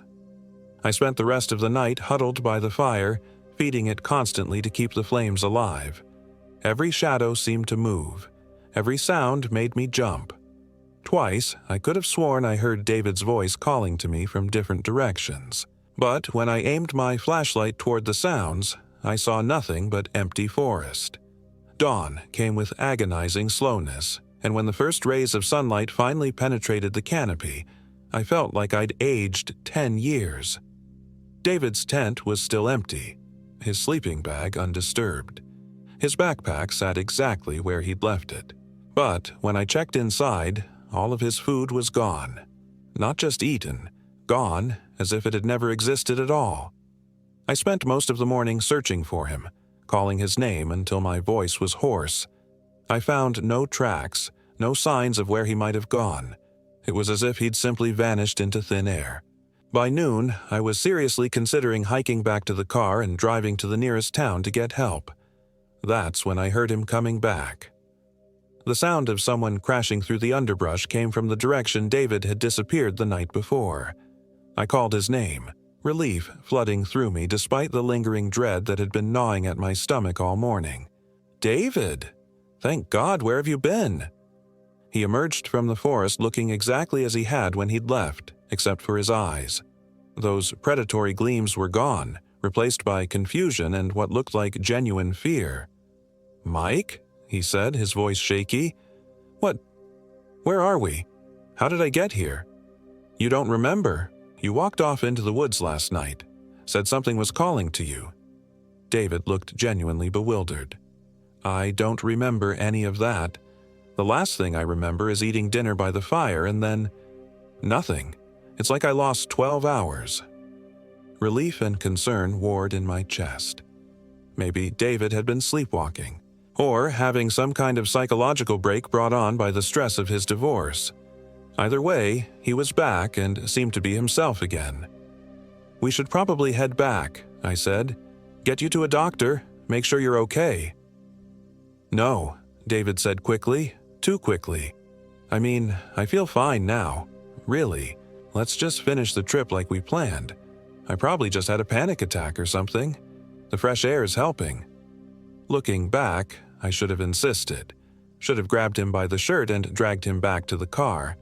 But David seemed so much like his old self, cracking jokes and helping me break camp with his usual efficiency. If anything, he seemed more energetic than he had in months, his movements quick and precise. We hiked deeper into the Kiamichi wilderness that second day, following a trail that seemed to shift and change when I wasn't looking directly at it. My compass spun wildly, unable to find magnetic north, and my map had developed tears and stains that I couldn't remember making. But David navigated with confidence as if he knew exactly where we were going. "How do you know which way to go?" I asked during one of our rest stops. "I don't know," he said, seeming surprised by his own certainty. "It just feels right. You know, like something's guiding me." The wrongness that I'd felt the day before was growing stronger. The forest around us was becoming increasingly alien. The trees twisted into unnatural shapes, their bark marked with what looked like claw marks. The few animals we did see, a deer here, a rabbit there, all bore the same expression of wild-eyed terror, as if they were fleeing from some unseen predator. That second night, we made camp in another clearing. this one beside the ruins of what might have been an old cabin. Only the stone foundation remained, overgrown with vines and moss. David was fascinated by the ruins, running his hands over the stones with an almost reverent expression. "Someone lived here once," he said, "a long time ago, before the hunger came." "What hunger?" I asked, but David just shrugged as if he hadn't said anything at all. The fire was easier to light that night, but the flames were that same unnatural blue color. And as darkness fell, I noticed that David wasn't eating again. He'd torn open a package of dried fruit, but instead of consuming it, he just stared at it with what looked like disgust. "Not hungry?" I asked. "Not for this," he replied, then looked startled as if the words had come from someone else's mouth. That's when I heard the howling again, closer this time, coming from multiple directions. The sound was answered by something that might have been David's voice, if David's voice could carry impossible harmonics that made my teeth ache. I looked at my friend, and the predatory gleam was back in his eyes. "David," I said carefully, "I think we should leave. Right now." "Leave?" He tilted his head at an angle that was just slightly wrong. "But we just got here, and I'm finally starting to remember." "Remember what?" "The hunger," he said, his voice dropping to a whisper. "How good it feels to hunt. How satisfying it is to finally catch something." He was looking at me when he said it, and I realized with growing horror that I had become the prey. I lunged for my backpack, grabbing the emergency flare gun I'd packed as a last resort. David moved at the same time, but his movement was wrong. Too fast and fluid, like a predator that had been waiting for exactly this moment. "You can't run from me, Mike," he said, and his voice was changing, becoming deeper, more resonant. "I know these woods now. I know every tree, every shadow, every hiding place." I fired the flare gun without aiming, just wanting light and noise and anything that might break whatever spell had been cast over my friend. The red flare screamed between us, illuminating David's face for just an instant. What I saw there wasn't David anymore. His features were shifting, becoming gaunt and elongated, his teeth growing longer and sharper. His eyes reflected the flare's light like polished mirrors. The Wendigo had found him, had been calling to him, had been slowly transforming him from the inside out. I ran. Behind me I could hear David, or the thing that had been David, crashing through the underbrush in pursuit. But the sounds it made weren't quite human anymore. There were too many feet hitting the ground, and they moved with a rhythm that made my skin crawl. I ran through the nightmare forest, my flashlight beam jumping wildly as I stumbled over roots and rocks. The trees seemed to move, closing in around me, their branches reaching out like grasping fingers. Behind me, the thing that hunted wore David's voice, calling my name with perfect mimicry of human emotion.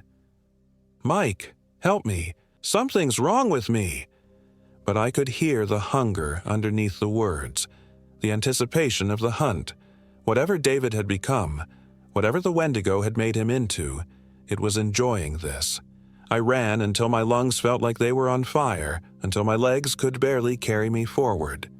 When I finally stopped, gasping for breath behind a fallen log, the forest had gone completely silent again. No sound of pursuit, no calling voices, just the oppressive weight of ancient trees and the knowledge that something was stalking me through the darkness.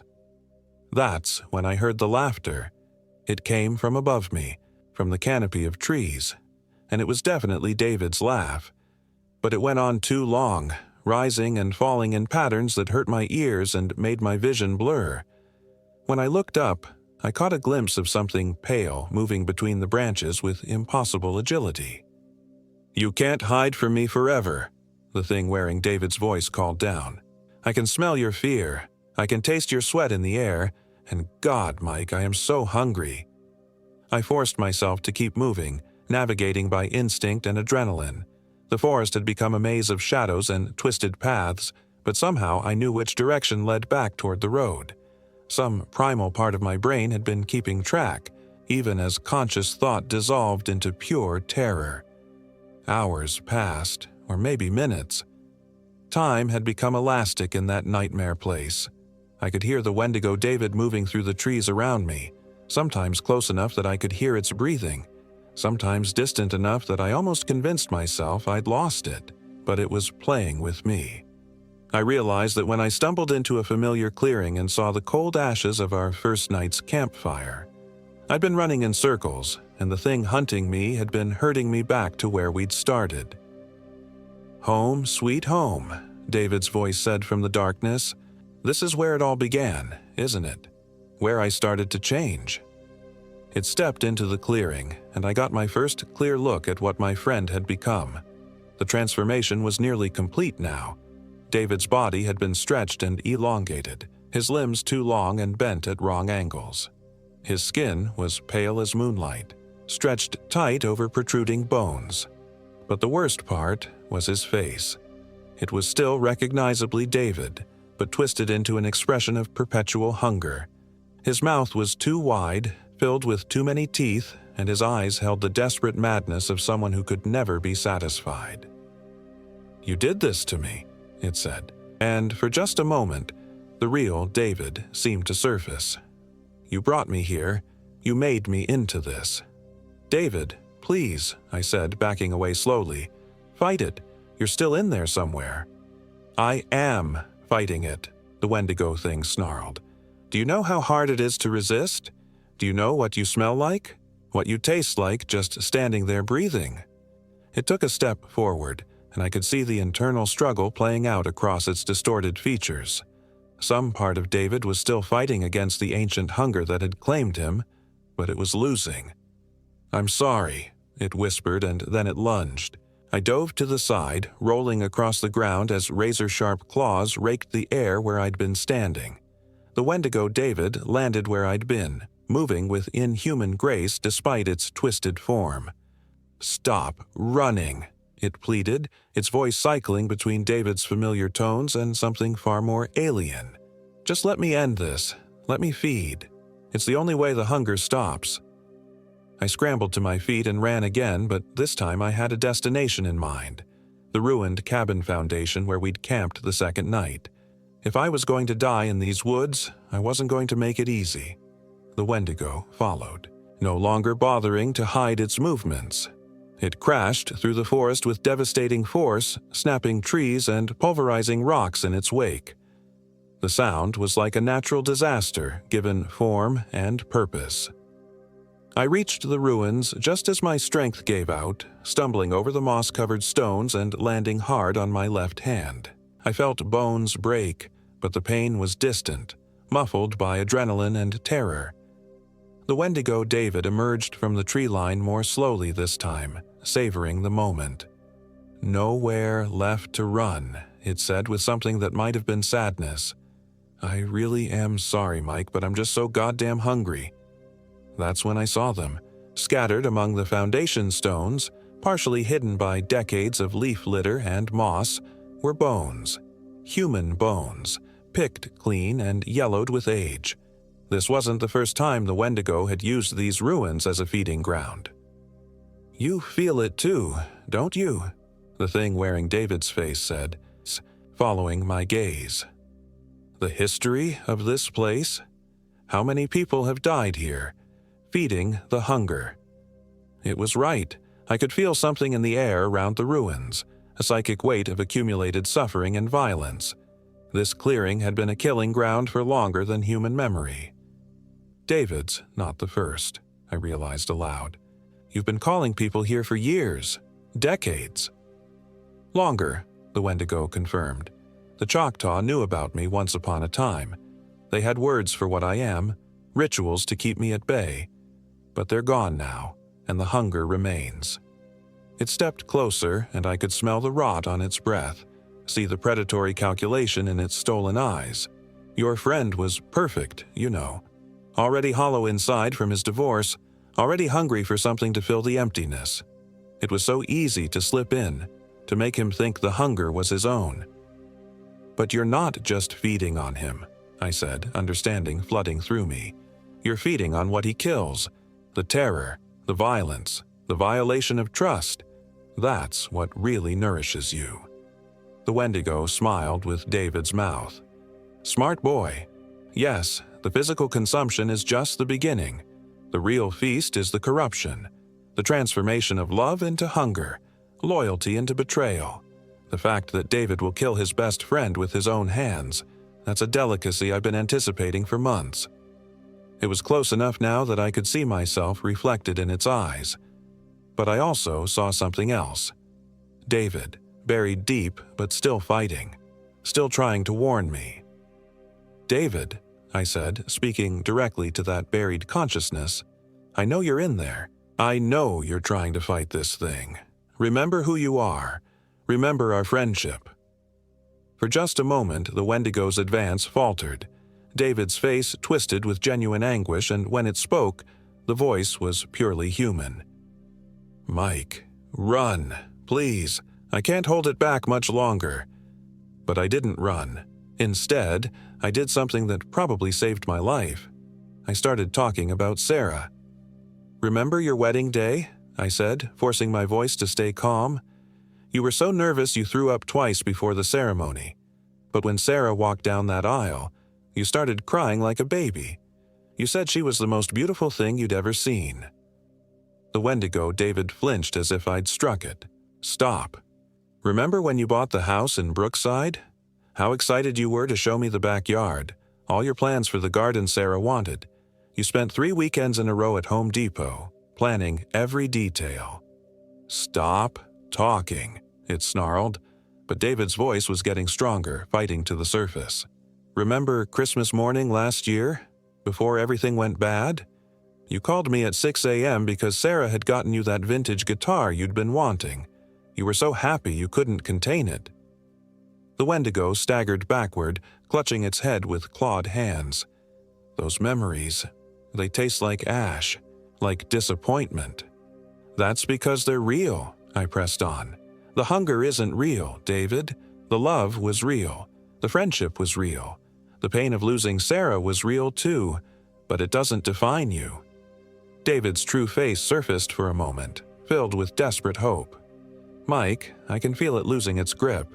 But I don't know how long I can—" The Wendigo's roar cut him off, a sound of pure, frustrated rage. "Enough!" It lunged at me with terrifying speed, but this time I was ready. As its claws raked across my chest, I grabbed a sharp piece of stone from the ruins and drove it deep into the Wendigo's throat. The creature staggered backward, dark blood flowing between its fingers as it clutched at the wound. But instead of collapsing, it laughed. "You can't kill me by killing him," it said, its voice gurgling through the blood. "I am hunger itself. I am the emptiness that lives in the human heart. I am eternal." But as it spoke, I could see David fighting his way back to the surface, using the Wendigo's moment of vulnerability to reclaim some control. "The stone," David gasped out, his voice barely audible. "It's from the original cabin, from before the Wendigo came here. It remembers what this place was like before the hunger." I understood. The ruins weren't just a killing ground. They were also a reminder of human habitation, of people who had lived and loved and built something beautiful in this wilderness. The Wendigo fed on corruption and despair, but the memory of genuine human connection was poison to it. I grabbed more stones from the foundation, feeling their weight and solidity, their connection to the people who had placed them there with hope and determination.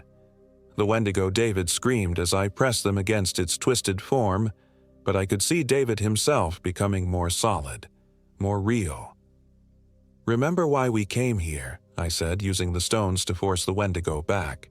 "Not to feed some ancient hunger, but to heal, to find peace, to remember what friendship means."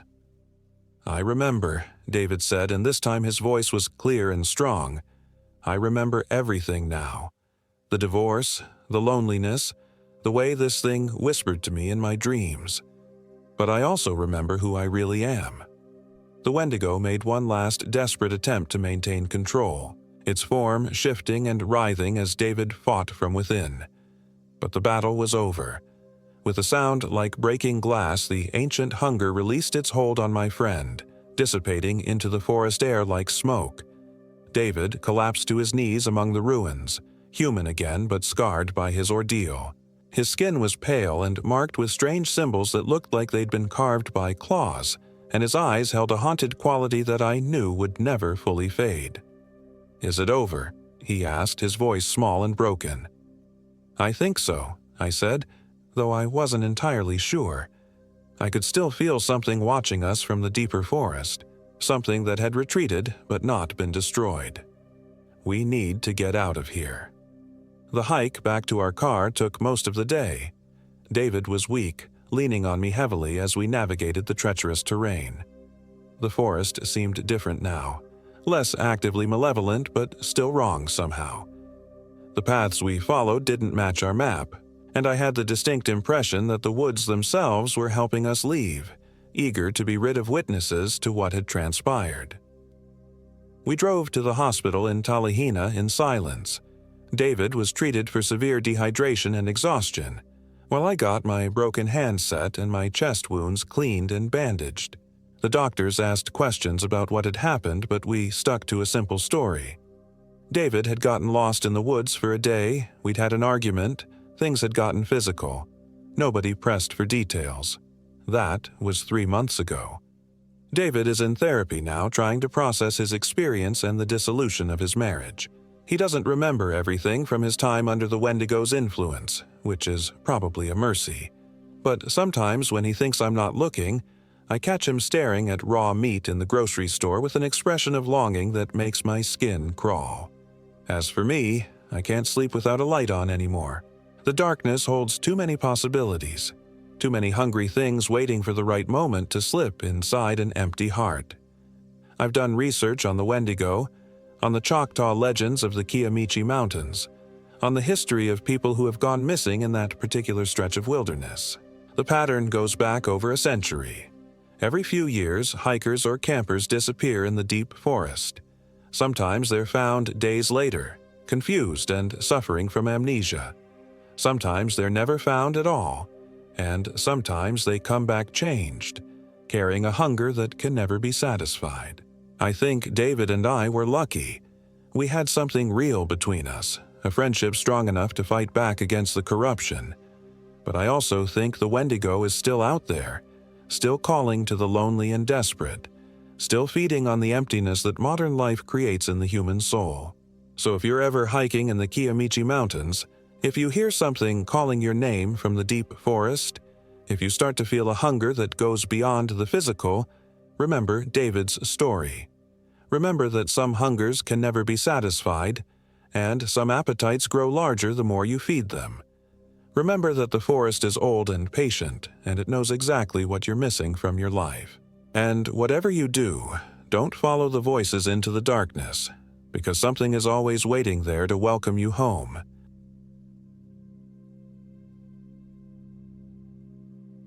My name is Michael Williams, and I am 28 years old. This happened in the remote Kiamichi Mountains of southeastern Oklahoma, where the Wacita National Forest stretches into endless wilderness that most people never see. It was supposed to be a simple weekend camping trip with my coworkers from the insurance office in Tulsa. Jessica Davis from Claims Processing had been planning it for months, insisting we all needed to disconnect and reconnect with nature.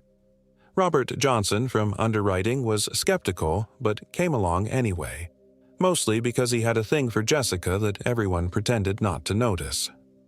Amanda Wright from Accounting rounded out our group. She was the outdoorsy type who actually knew what she was doing, unlike the rest of us desk jockeys. The plan was to hike into the backcountry near Heavener, past the old logging roads where tourists never ventured. Amanda had found coordinates for a hidden lake called Mirror Pond that didn't appear on most maps, accessible only by a forgotten trail that branched off from the old Talamina Scenic Drive. It's like stepping back in time, she'd promised. No cell towers, no noise pollution, just pure wilderness. We should have listened to the Forest Service ranger who tried to talk us out of it. That's rough country back there, Ranger Holloway had warned us at the visitor center, his weathered face creased with genuine concern. Been having some unusual wildlife activity lately. Bears coming down from deeper in the mountains, acting strange. Real strange. He'd paused, studying our soft office faces. You folks might want to stick to the established campgrounds. But Amanda had laughed it off. We've got bear spray, and we know how to hang our food. We'll be fine. The ranger's eyes had lingered on us a moment longer before he shrugged. Your funeral, he'd muttered, but I don't think he meant it as a joke. The first day went perfectly. We hiked 6 miles along increasingly faint trails, Amanda leading with her GPS and topographic maps while the rest of us struggled to keep up. The October air was crisp and clean, filled with the earthy smell of decomposing leaves and the distant cry of hawks circling overhead. Ancient oaks and hickories formed a canopy so thick that even at midday, the forest floor remained in perpetual twilight. Mirror Pond was everything Amanda had promised. A perfect circle of black water nestled between steep ridges, fed by a small waterfall that trickled down moss-covered rocks. We set up camp on the only flat spot we could find, a small clearing about 50 yards from the water's edge. The silence was absolute, except for the gentle lapping of tiny waves against the shore. This is incredible, Jessica breathed, taking pictures with her phone. I can't wait to post these. You won't be posting anything, Robert chuckled, checking his own device. No signal up here, not even emergency. Amanda was setting up her tent with practiced efficiency. That's the point. Complete digital detox. She looked genuinely happy for the first time since I'd known her, color in her cheeks from the hike and her blonde hair escaping from her ponytail. We're probably the first people to camp here in years. I tried to shake off the feeling that something was watching us from the tree line. That first night we built a fire and told stories, passing around a bottle of bourbon that Robert had smuggled in his pack. The flames cast dancing shadows that seemed to move independently of the flickering light, and more than once I caught myself staring into the darkness beyond our small circle of warmth, convinced I'd seen something shift between the trees. Did you hear that? Jessica asked around midnight just as we were banking the fire. We all froze, listening. For a moment, there was only the usual forest sounds, the hoot of a distant owl, the rustle of small creatures in the underbrush. Then it came again. A low, mournful sound that seemed to echo off the ridges surrounding the pond. It wasn't quite a howl, but it wasn't human either. Coyote, Amanda said, but her voice lacked conviction. Or maybe a bear. They make weird noises sometimes. The sound came a third time, longer and more drawn out. It raised the hair on my arms and made my stomach clench with an instinctive fear I couldn't explain. Whatever made that noise was big, and it was hungry. Let's get some sleep, Robert suggested, his usual joking demeanor subdued. Long hike tomorrow. But sleep didn't come easily. I lay in my sleeping bag listening to every crack and whisper from the forest, my heart jumping at each new sound. The darkness pressed against our thin nylon walls like a living thing, and I found myself holding my breath for long stretches, straining to hear over the thundering of my own pulse. Sometime in the deep hours before dawn, I was jolted awake by Jessica screaming. It was right outside my tent, she sobbed as we all stumbled out with flashlights. Something was breathing on the wall, right next to my head. I could feel the heat through the fabric. Amanda's beam swept the area around Jessica's tent, revealing nothing but scuffed pine needles and tracks. Large, strange tracks that looked almost human but wrong somehow. Too long, with claw marks at the tips. What kind of animal makes tracks like that? Robert's voice was barely above a whisper. Amanda knelt down for a closer look, her face pale in the LED light. I don't know. The proportions are all wrong. Too big for a human, but the heel impression... She trailed off, clearly disturbed. We spent the rest of the night huddled around the rebuilt fire, jumping at every sound. When pale gray dawn finally crept through the canopy, we found more tracks circling our entire campsite. Whatever had visited us in the night had walked upright around our perimeter for hours, just watching. We should go, Jessica said, her usual cheerful demeanor completely gone.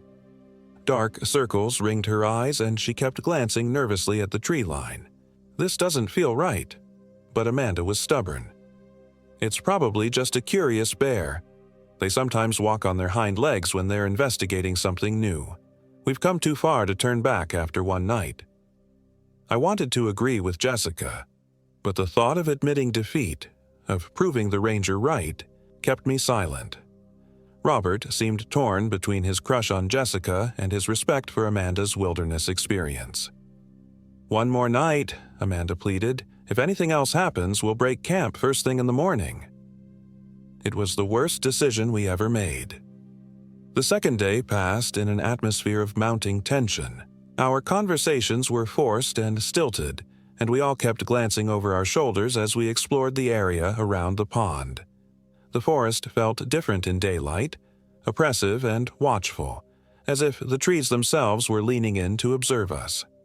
Amanda tried to maintain her enthusiasm, pointing out interesting rock formations and identifying bird calls, but even she seemed on edge.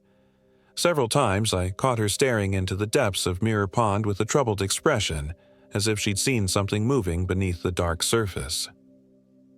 "The water's completely black," she murmured during one of these moments. "I've never seen a mountain lake this dark. Usually they're crystal clear." I joined her at the water's edge and immediately regretted it. The pond was so dark it was like looking into a hole in the earth. No bottom was visible, no rocks or fish or vegetation. Just endless, hungry blackness that seemed to swallow our reflections. "How deep do you think it is?" Jessica asked, coming up behind us. "Deep," Amanda replied simply. "Very deep." As if summoned by our attention, something large moved far below the surface, causing barely perceptible ripples to spread across the water.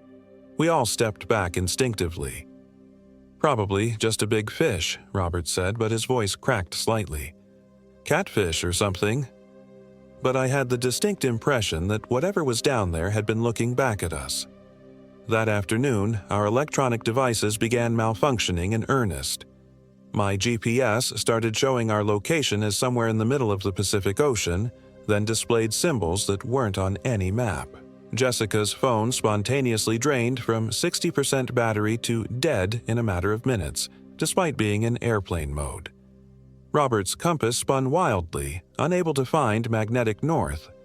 Most disturbing of all, Amanda's detailed topographic maps suddenly seemed to show terrain that didn't match our surroundings. Trails appeared and disappeared, elevation lines shifted, and the scale became incomprehensible. "This is impossible," Amanda muttered, spreading the maps on a flat rock and comparing them to the landscape around us. "I've triple-checked our route. We should be right here." She stabbed at a point on the map. "But according to this, we're in a valley that's 3 miles south of where we actually are." "Maybe we took a wrong turn somewhere," Robert suggested.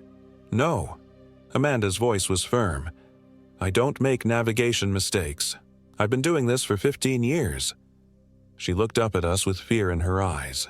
Something's wrong with this place.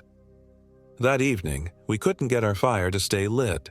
No matter what we tried, different wood, tinder, even lighter fluid from Robert's emergency kit, the flames would sputter and die within minutes.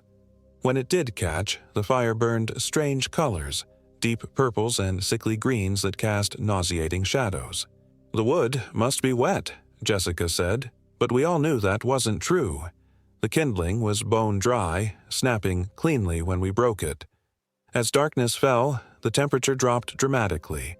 Our breath began fogging despite the October warmth we'd enjoyed during the day. Frost started forming on our tents even though it was only evening. "This isn't natural," Robert whispered, his teeth chattering.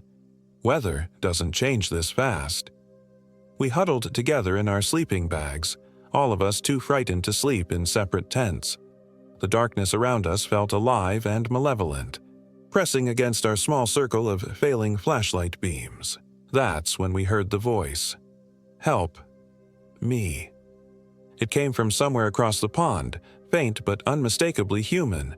A woman's voice, filled with pain and desperation. "Hello," Amanda called back. "Where are you? Are you hurt? Please, so cold. Can't find my way. Jessica grabbed my arm. We have to help her. But something about the voice made my skin crawl.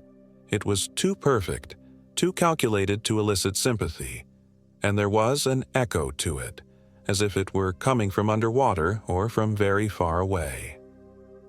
Help. Me. Please. The voice was closer now, definitely coming from the direction of the pond, but when we shined our lights across the water, there was nothing to see except that terrible black surface reflecting our beams like oil. Stay here, Amanda said, standing up with her flashlight. I'm going to check it out. No, Robert grabbed her wrist. Don't go out there alone. Someone needs help, she insisted, pulling free. I'll just look around the shore. Help. Me. I'm so cold.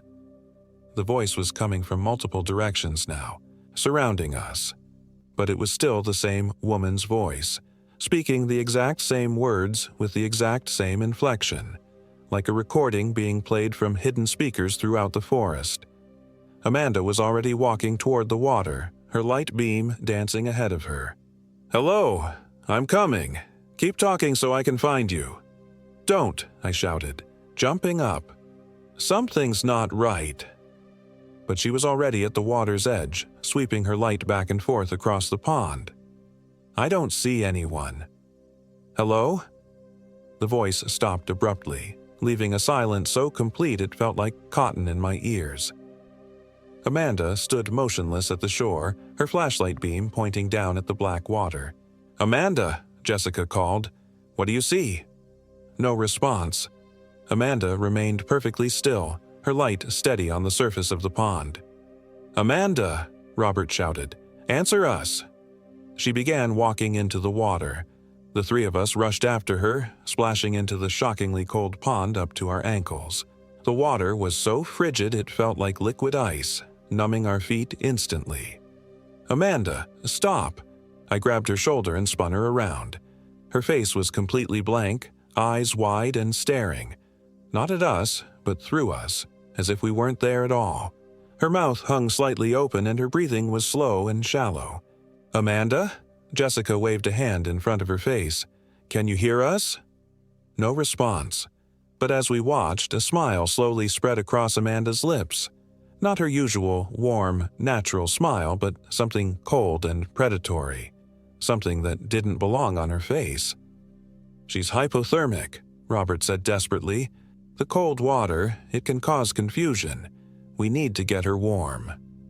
We dragged her back to our campsite, but she remained in that strange, catatonic state. Her skin was ice cold to the touch and her pulse was slow and irregular. When we wrapped her in sleeping bags and tried to force hot coffee between her lips, she didn't respond at all. Then, around 3 a.m., she started talking. So hungry, she whispered, her eyes still staring at nothing.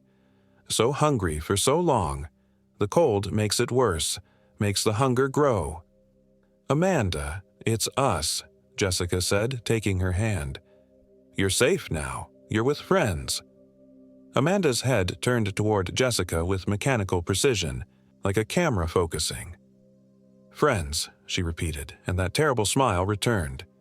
Yes, warm friends. Warm blood. Warm meat. Robert and I exchanged alarmed glances. This wasn't hypothermia or confusion. This was something else entirely. Been waiting in the cold water, Amanda continued in that same flat, emotionless voice. Waiting for someone to come, someone to invite me in. Thank you for inviting me in. Invite you in? I asked. What do you mean? But Amanda had fallen silent again, that predatory smile fixed on her face. We took turns keeping watch over her through the remaining hours of darkness, but she didn't move or speak again. Just lay there with her eyes open, smiling at something only she could see. When dawn finally came, Amanda sat up suddenly as if nothing had happened. Good morning, she said brightly, her normal personality apparently restored. Did everyone sleep well? I had the strangest dreams. She seemed completely normal, warm, responsive. talking about breakfast and the day's hiking plans. But there were subtle changes that made my stomach clench with unease. She blinked too infrequently, holding eye contact just a fraction too long. Her smile was slightly wider than usual, showing more teeth. And when she thought no one was looking, I caught her staring at us with an expression of calculating hunger. "I think we should head back today," I said carefully, watching her reaction. "Oh, but we just got here," Amanda replied, tilting her head. "Besides, I found something interesting last night. A cave system on the far side of the pond. We should explore it." "You didn't find anything last night," Jessica said slowly. "You were sick. Don't you remember?" Amanda's smile never wavered. "I remember everything perfectly. The voice in the water, the invitation, the cold embrace. It was wonderful." Robert and I looked at each other.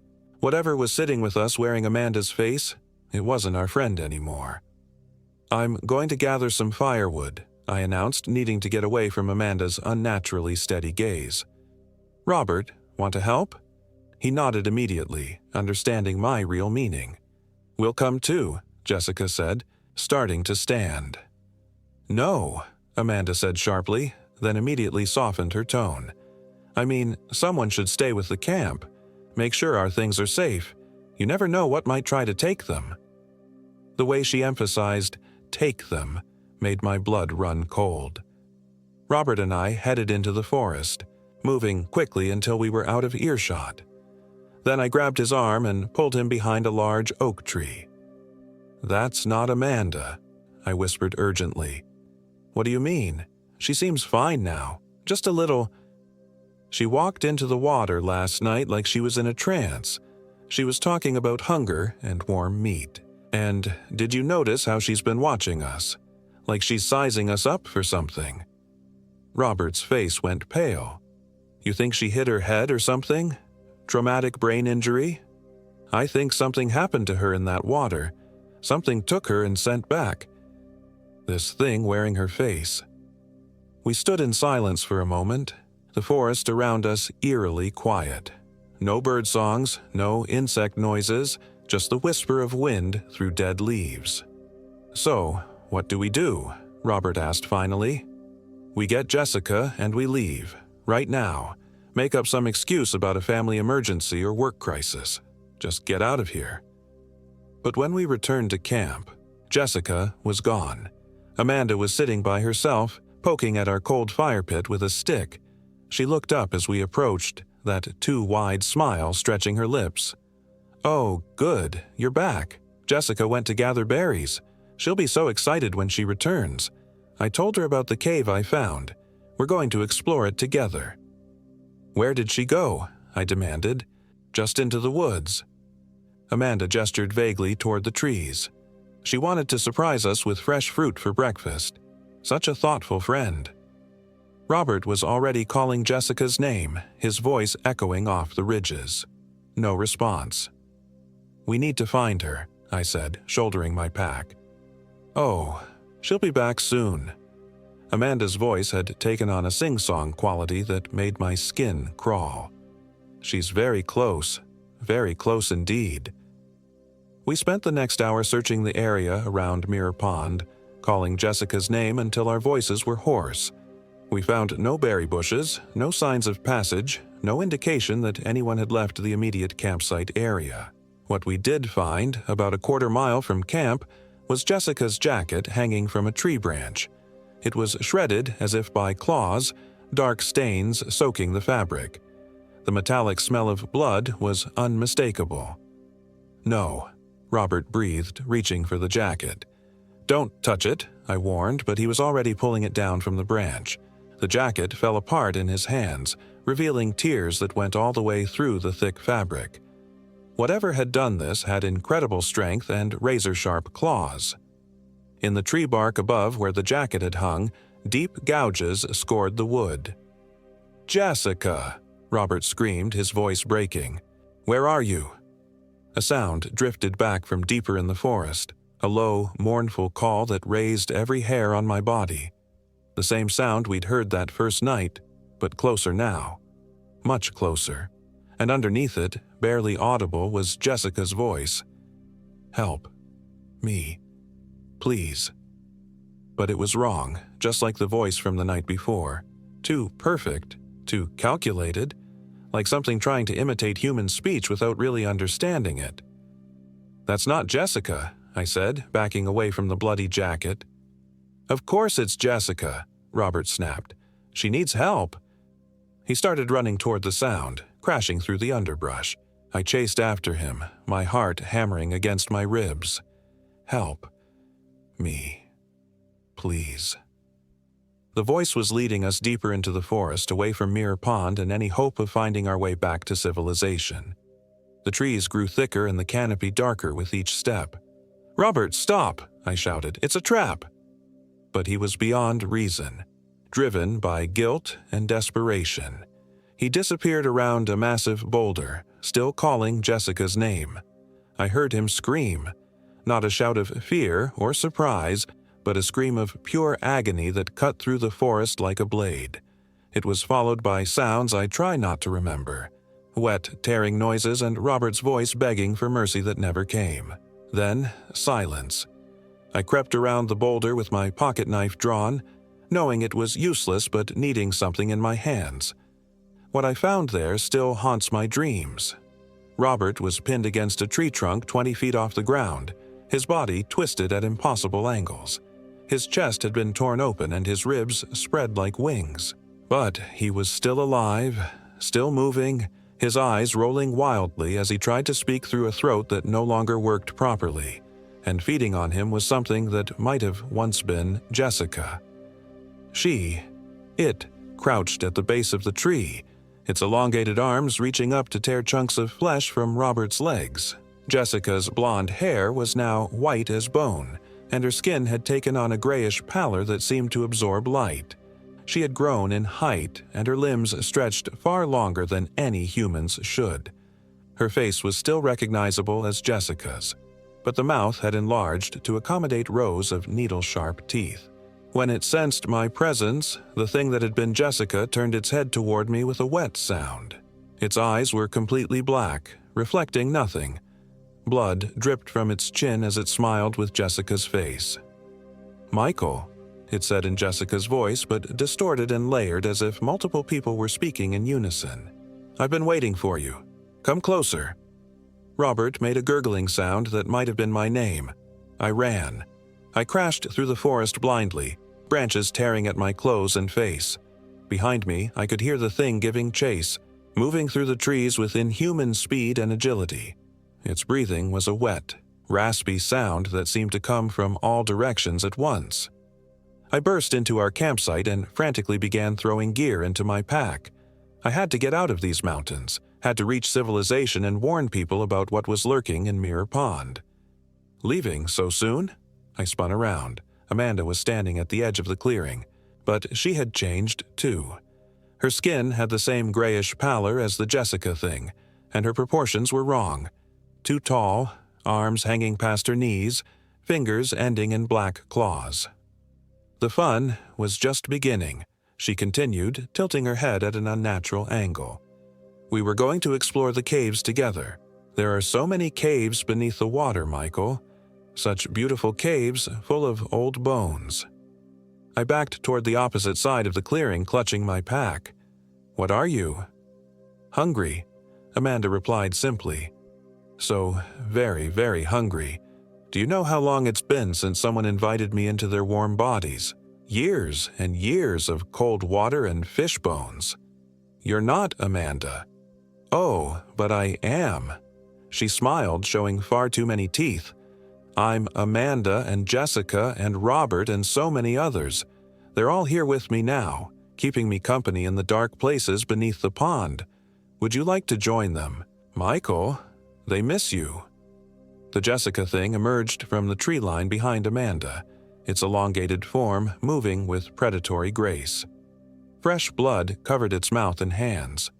"He tried to run," it said in that horrible layered voice, "but he was too slow. Too weak, too human." They began closing in on me from both sides, moving with careful, deliberate steps. I realized they were herding me toward the pond. I broke into a run, heading for the trail that had brought us here. But the trees seemed to shift and twist around me, paths disappearing and reforming in ways that made no sense. My compass spun wildly and the GPS showed only error messages. Behind me, I could hear them laughing. Amanda's laugh and Jessica's laugh blending together into something that sounded like wind through a graveyard. I ran for hours, until my lungs burned and my legs trembled with exhaustion. The forest around me grew stranger and more hostile with each step. Trees stood at impossible angles, their branches forming patterns that hurt to look at. The ground beneath my feet felt spongy and wrong, as if I were running across something that was trying to digest me. When I finally stopped to catch my breath, I realized I was back at Mirror Pond. "No," I whispered, staring at the black water that seemed to pulse with its own malevolent life. "This isn't possible." "Time works differently here," Amanda's voice said behind me. "Space bends in ways your little human mind can't comprehend. The pond is the center, you see. All paths lead back to the pond." I turned to find her standing just a few feet away, close enough that I could smell the decay on her breath. The Jessica thing flanked her, its black eyes fixed on me with predatory hunger. "What do you want?" I asked desperately. "To feed," Amanda replied. "To grow, to spread. There are so many warm bodies in the world, Michael. So many people who would welcome us in if we wore the right faces. You're going to leave here. You're going to take our forms and go into the world." "Yes."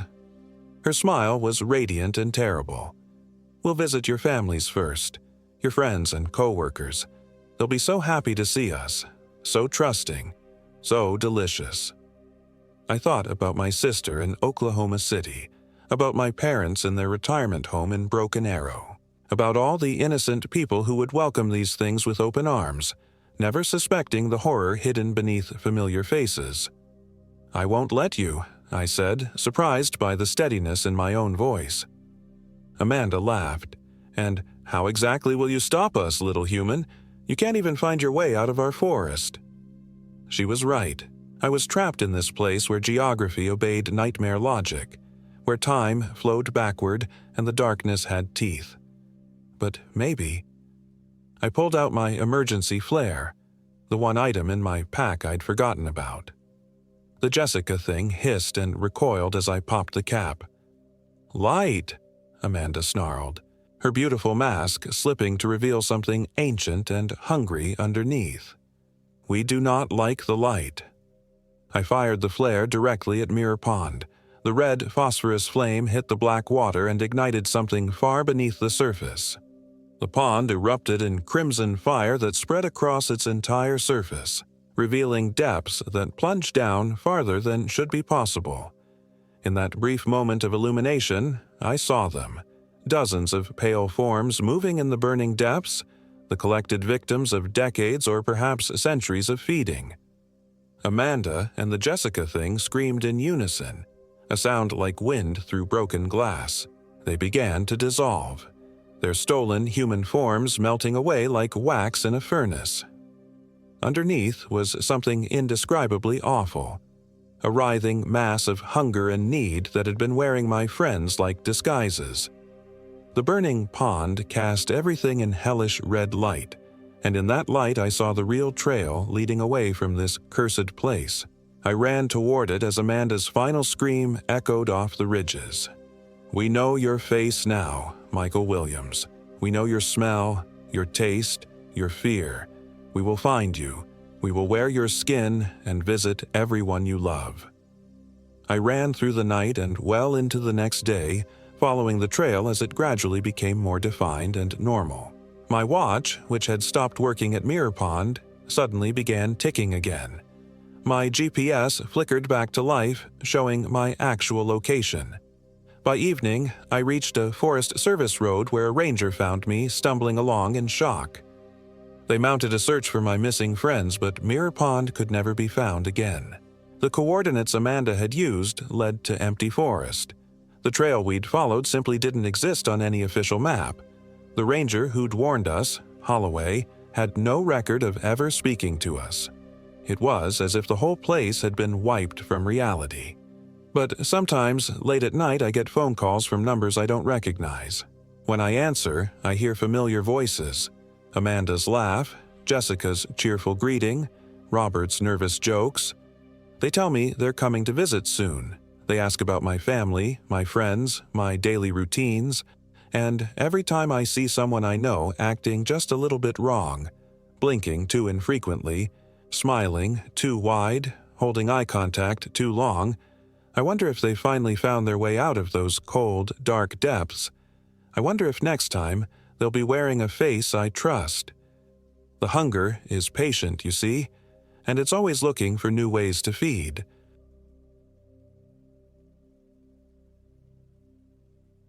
My name is Michael Williams, and I am 29 years old. This happened in the remote wilderness of the Wacita Mountains in southeastern Oklahoma, near the abandoned settlement of Yanoush, where the old logging roads peter out into nothing but darkness and whispered legends that the locals won't speak about after sunset. Danny Rodriguez and I had been planning this backpacking trip for months. We'd met in college and maintained our friendship through the grind of corporate life in Tulsa, always promising each other we'd get back to nature, back to something real. Danny worked in accounting at a petroleum company, methodical and careful in everything he did. I sold insurance, spent my days in air-conditioned offices talking about risk assessment and premium calculations. We both craved something authentic, something that would remind us we were alive. The Wacita National Forest seemed perfect. Specifically, we'd chosen a remote area near Kiamichi Mountain, far from the popular trails around Robbers Cave State Park.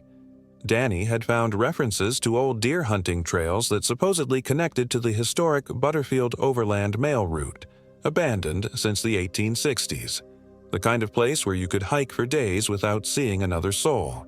"Look at this," Danny had said, spreading the topographical maps across my kitchen table 3 weeks before our departure. His finger traced a winding line through green contours. "There's supposed to be an old stone cabin up here, built by some hermit in the 1920s. The local ranger station doesn't even have it marked anymore."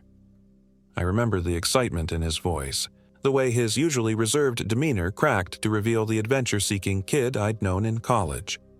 Danny had always been fascinated by abandoned places, ghost towns, forgotten corners of history. It should have been a red flag. We set out on a Thursday morning in late October, when the leaves were turning but hadn't yet fallen, creating a canopy of gold and crimson that filtered the sunlight into something almost otherworldly. The temperature hovered around 55 degrees, perfect hiking weather.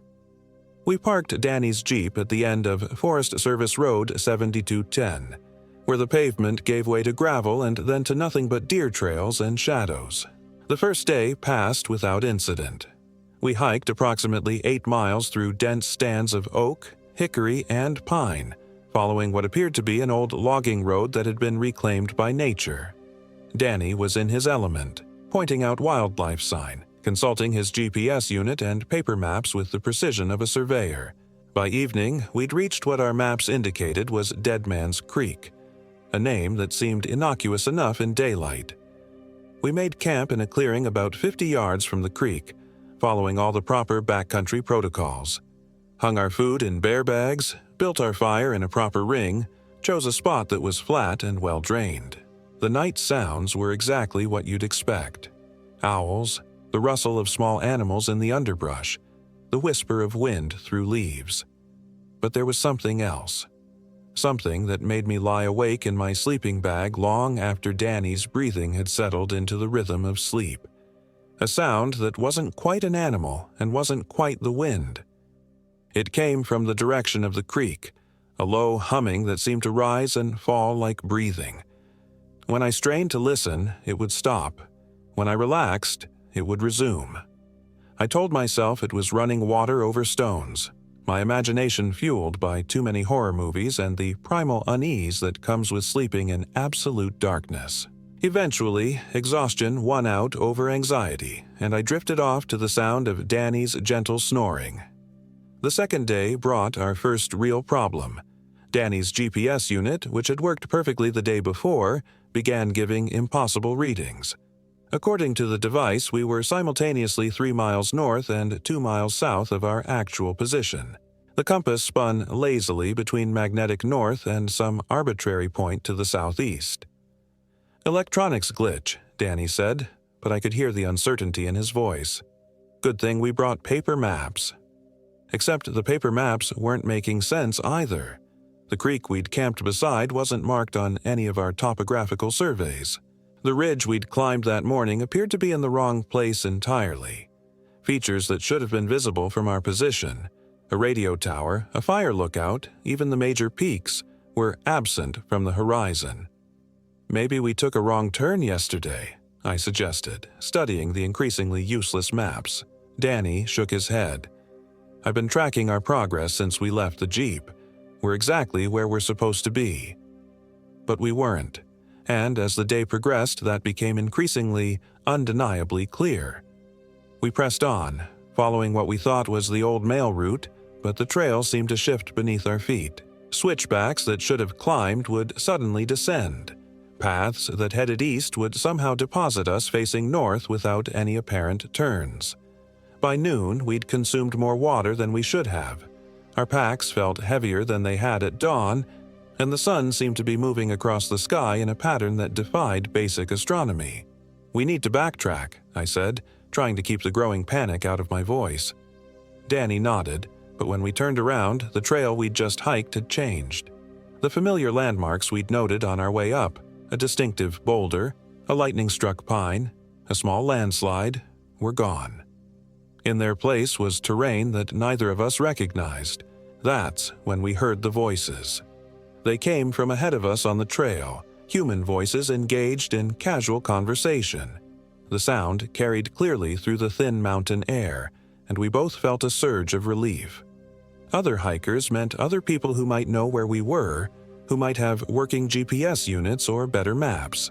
We called out, but the voices stopped immediately. We waited, called again, received no response. When we continued forward, hoping to catch up to whoever had been there, we found the trail empty. No boot prints in the soft earth, no bent vegetation to indicate recent passage. Nothing. "That's impossible," Danny said, kneeling to examine the ground. "We just heard them. They were right here." But they weren't. And as the afternoon shadows grew longer, we began to hear the voices again. Sometimes ahead of us, sometimes behind, occasionally off to our left or right in terrain too steep and dense for human passage. Always just close enough to be audible, never close enough to locate. By evening, we were exhausted, dehydrated, and thoroughly lost. We made camp in another clearing, this one at the base of a cliff face that rose perhaps 200 feet above us. The stone was dark and weathered, marked with what looked like natural erosion patterns but which, in the failing light, seemed almost like deliberate carvings. Danny was unusually quiet as we set up our tent and built a fire. He kept glancing up at the cliff face, studying those ambiguous markings with an intensity that made me uncomfortable. "What do you see up there?" I asked. He was silent for a long moment, then shook his head. "Probably nothing, just the way the rock is worn. It looks almost like what? Like petroglyphs? Native American cave paintings? But that doesn't make sense. This area wasn't known for that kind of thing." After dinner, freeze-dried stroganoff that tasted like salted cardboard, we sat by the fire trying to make sense of our situation. Our best guess was that we'd somehow gotten turned around, that the familiar psychological effects of being lost had distorted our perception of distance and direction. In the morning, we'd retrace our steps more carefully, use the sun for navigation, get back to the Jeep within a day or two. It was a reasonable plan. It might even have worked if morning had come normally, but it didn't. I woke to absolute darkness and the sound of Danny moving around outside the tent. According to my watch, it was 3:17 a.m., but something felt wrong about the quality of the darkness. It was too complete, too oppressive, even on a moonless night in the wilderness. There should have been some ambient light from stars, some variation in the depth of shadows. "Danny," I called softly. The movement outside stopped. "Danny, you okay?" No response. I unzipped the tent flap and looked out. Our fire had died to barely glowing embers, providing almost no illumination. I couldn't see Danny anywhere in the immediate vicinity of our camp. I grabbed my flashlight and climbed out of the tent. The beam seemed weak, swallowed by darkness that pressed against it like a living thing. I called Danny's name again, louder this time, and heard my voice echo off the cliff face with a strange, distorted quality. That's when I noticed our packs were gone. Both of them. The carefully arranged gear, the hung food bags, even Danny's precious maps and GPS unit, all missing. In their place was a neat pile of stones arranged in a spiral pattern that definitely hadn't been there when we'd gone to sleep. My heart rate spiked as I processed this. Someone had been in our camp. Someone had taken our supplies and left behind what could only be described as a message, though what that message might be was beyond my comprehension. "Danny!" I shouted, no longer caring about disturbing the wildlife. "Danny!" The echo came back wrong, stretched and multiplied until it sounded like a dozen voices calling his name. And then, from somewhere in the darkness beyond the reach of my flashlight, I heard him respond. "I'm here, Mike. I'm okay." But the voice came from above me, from the cliff face. I tilted my head back and aimed my light upward, following the beam along the weathered stone. About 30 feet above our camp, I could see a narrow ledge, and on that ledge was a figure that might have been Danny. The distance and darkness made it difficult to be certain, but the silhouette was right, and the voice had definitely been his. "What the hell are you doing up there?" I called. "Looking for our stuff," came the reply. "Someone took it. I found a trail up here. Thought maybe they went this way." It made no sense. The cliff face was nearly vertical, and even if there had been a trail, Danny would never have attempted a climb like that in the dark. He was cautious to a fault, afraid of heights even in daylight with proper equipment. "Come down," I said. "We'll look for our gear in the morning. Almost finished up here. Give me a few more minutes." The figure on the ledge moved, but not in a way that looked quite human. The motion was too fluid, too quick, like someone moving in fast forward. And when my flashlight beam caught him directly, something about his proportions seemed off. I blinked hard, shook my head, tried to clear what had to be fatigue-induced hallucinations. When I looked again, the ledge was empty. "Danny?" No response. I spent the next 2 hours calling his name, sweeping the area with my flashlight, growing increasingly frantic. The darkness seemed to swallow sound and light with equal hunger. Twice I thought I heard him calling back, but the voice seemed to come from impossible directions. Underground, from inside the cliff face, from directly overhead despite the empty sky. When dawn finally came, it came suddenly. One moment I was stumbling through absolute darkness, the next I was standing in pale gray light that revealed a camp that looked nothing like the one we'd made the night before. Our tent was still there, but it had been moved. Instead of sitting on level ground 10 feet from the fire ring, it was now perched at the very edge of the clearing, tilted at an odd angle as if the ground beneath it had shifted during the night. The fire ring was cold and filled with ash that looked weeks old, and carved into the earth where our packs had been was that same spiral pattern, only now it was 10 feet across and deep enough that I could see it was filled with dark water that reflected no light. Danny was sitting beside the tent, fully dressed, staring at me with an expression I couldn't read. "Where were you?"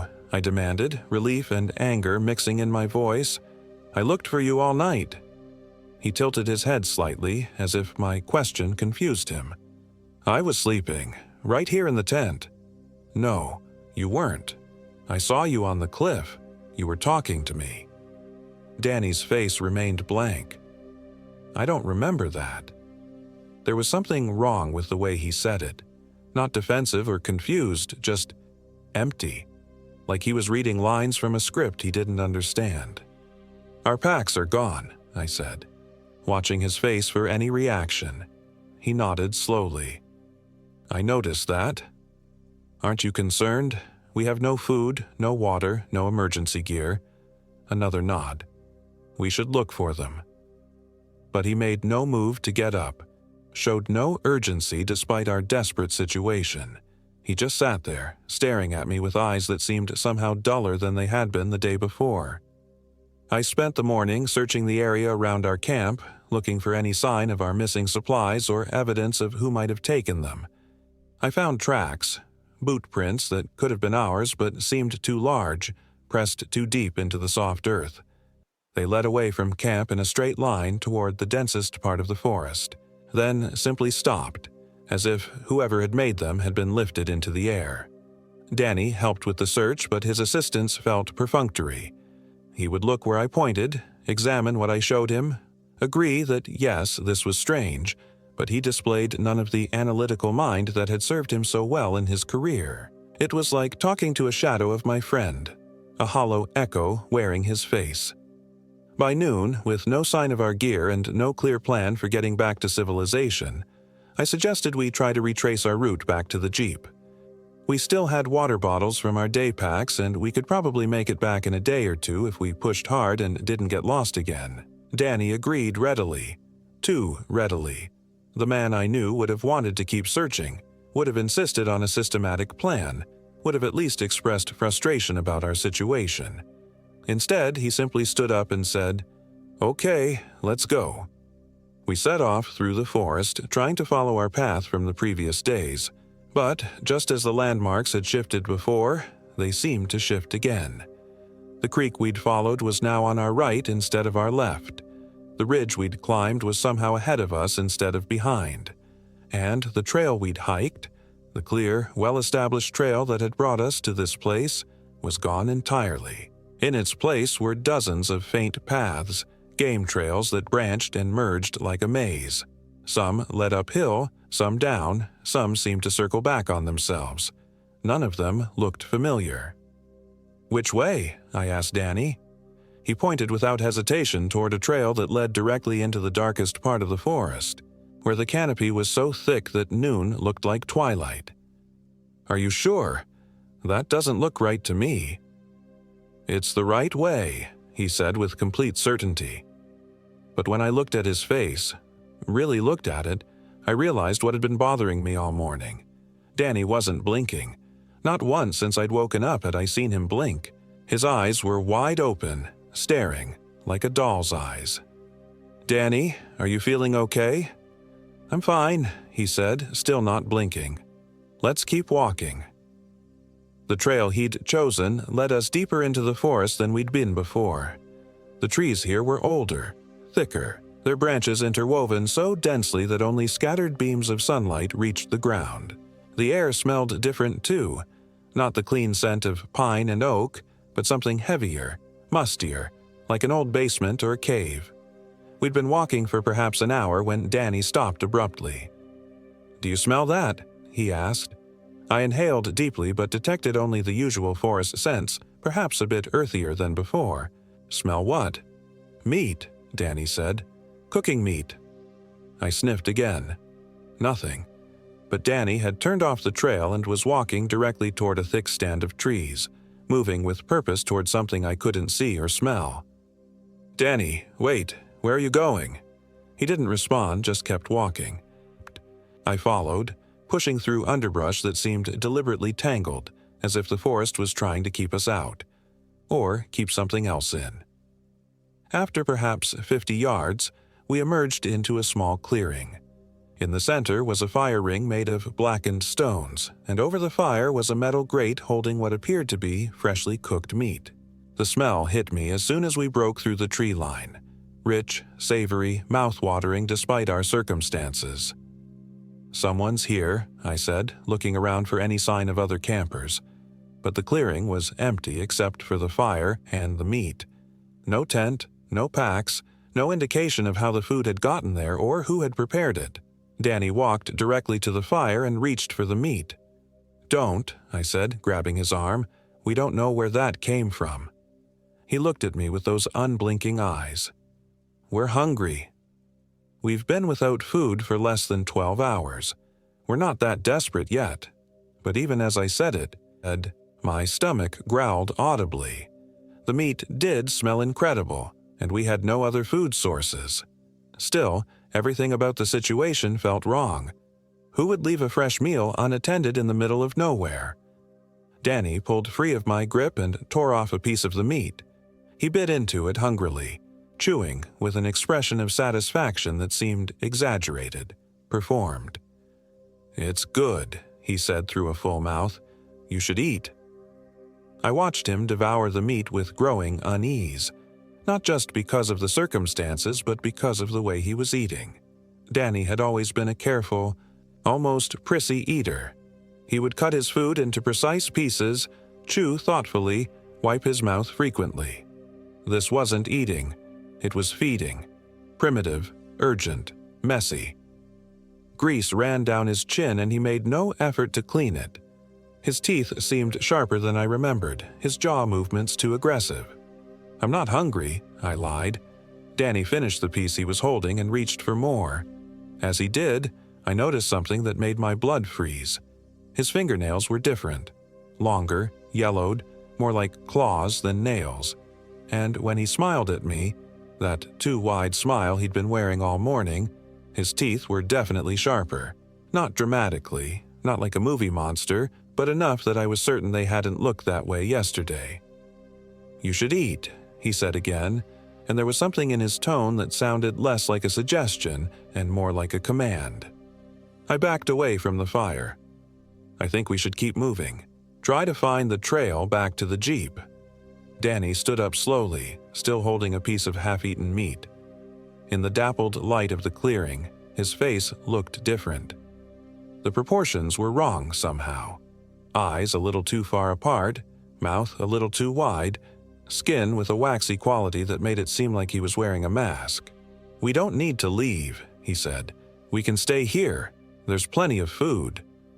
"What are you talking about? We came here to hike, not to camp indefinitely." "Plans change," Danny said, and took a step toward me. I backed away further, my heart beginning to pound. Something was very, very wrong with my friend. Whether it was altitude sickness, dehydration, some kind of psychological break, or something else entirely, the man in front of me was not the Danny Rodriguez I'd known for 8 years. "I'm going back to look for the trail," I said, trying to keep my voice steady. "You can come with me or stay here. Stay, but I'm not spending another night in these woods." Danny's too-wide smile got even wider. "You're not leaving, Mike." The way he said my name sent ice through my veins. It wasn't Danny's voice anymore, not exactly. It was close, but with subtle differences in tone and cadence that my brain recognized even if it couldn't quite articulate what was wrong. I turned and ran. Behind me, I heard laughter that definitely wasn't Danny's. It was too deep, too resonant, with an echo quality that suggested it was coming from somewhere much larger than a human throat.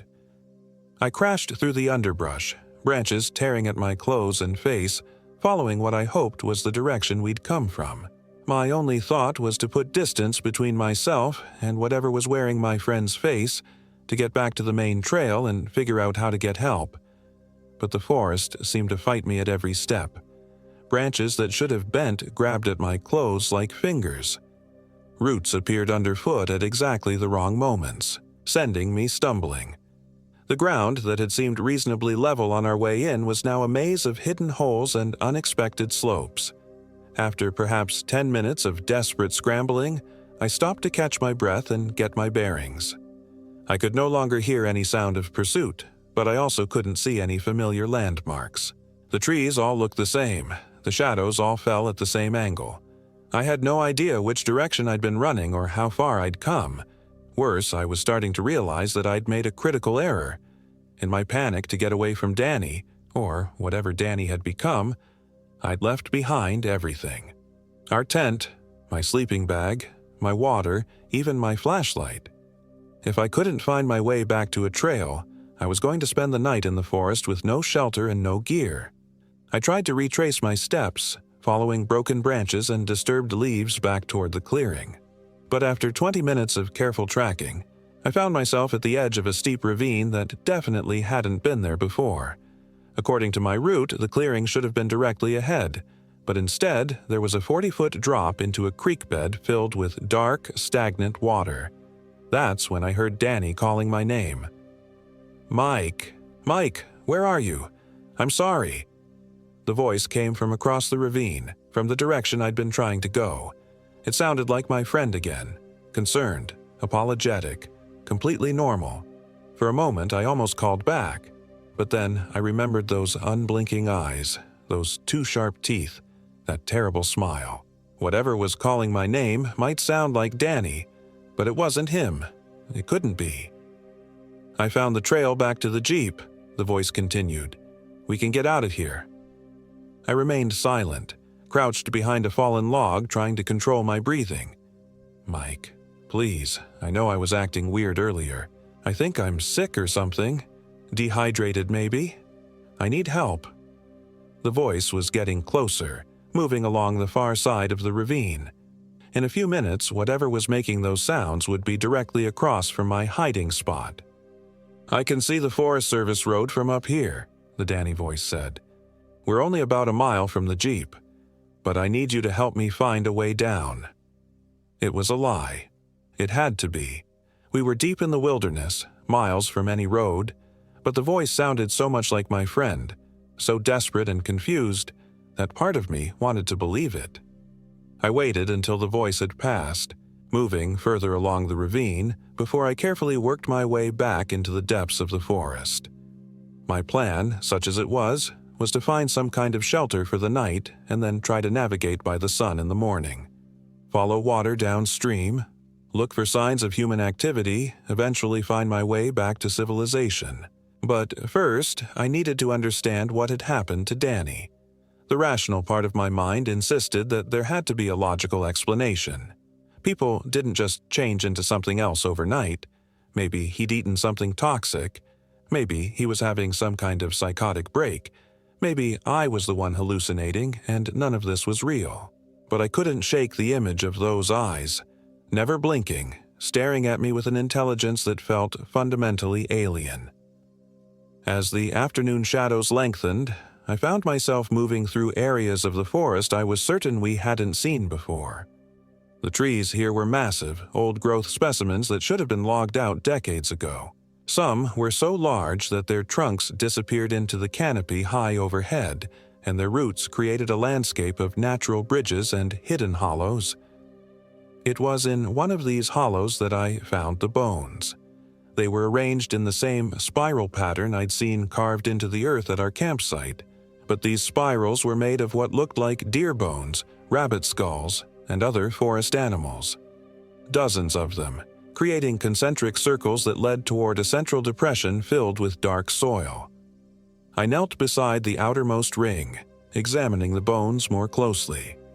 They were old, weathered white by years of exposure, but they hadn't been scattered by scavengers. This was a deliberate arrangement, created with purpose and maintained over time. In the very center of the spiral, something glinted in the fading light. I worked my way carefully toward the middle, stepping between the bone patterns until I could see what had caught my attention. It was Danny's watch. The expensive GPS watch he'd gotten for his birthday, the one he'd been consulting obsessively during our hike. It sat in the dark soil like an offering, its metal band coiled in a perfect circle. I reached for it with shaking hands, then stopped. If Danny's watch was here, arranged in this obviously ritualistic pattern, what did that mean? Had he been here before? Had someone taken it from him? Or had he placed it here himself? That's when I heard the footsteps. Slow, deliberate, circling the hollow where I knelt. I looked up but could see nothing through the thick understory. The footsteps continued, maintaining a steady distance, neither approaching nor retreating. "I know you're there, Mike." Danny's voice, but not quite right. The tone was correct, the inflection familiar, but there was something underneath it, something that sounded like an echo or a harmony. "You found my gift." I looked down at the watch, then back up toward the sound of the voice. What gift? What is this place? It's where I learned the truth, came the reply. About what's really in these woods. About what's been waiting here for so long. The footsteps stopped directly above me, though I still couldn't see who was making them. Danny, if that's really you, come down here. Let me see you. Laughter drifted down from the forest above, but it wasn't quite human laughter anymore. It had too many layers, too many voices blended together. I'm not Danny anymore, the voice said. Danny was insufficient.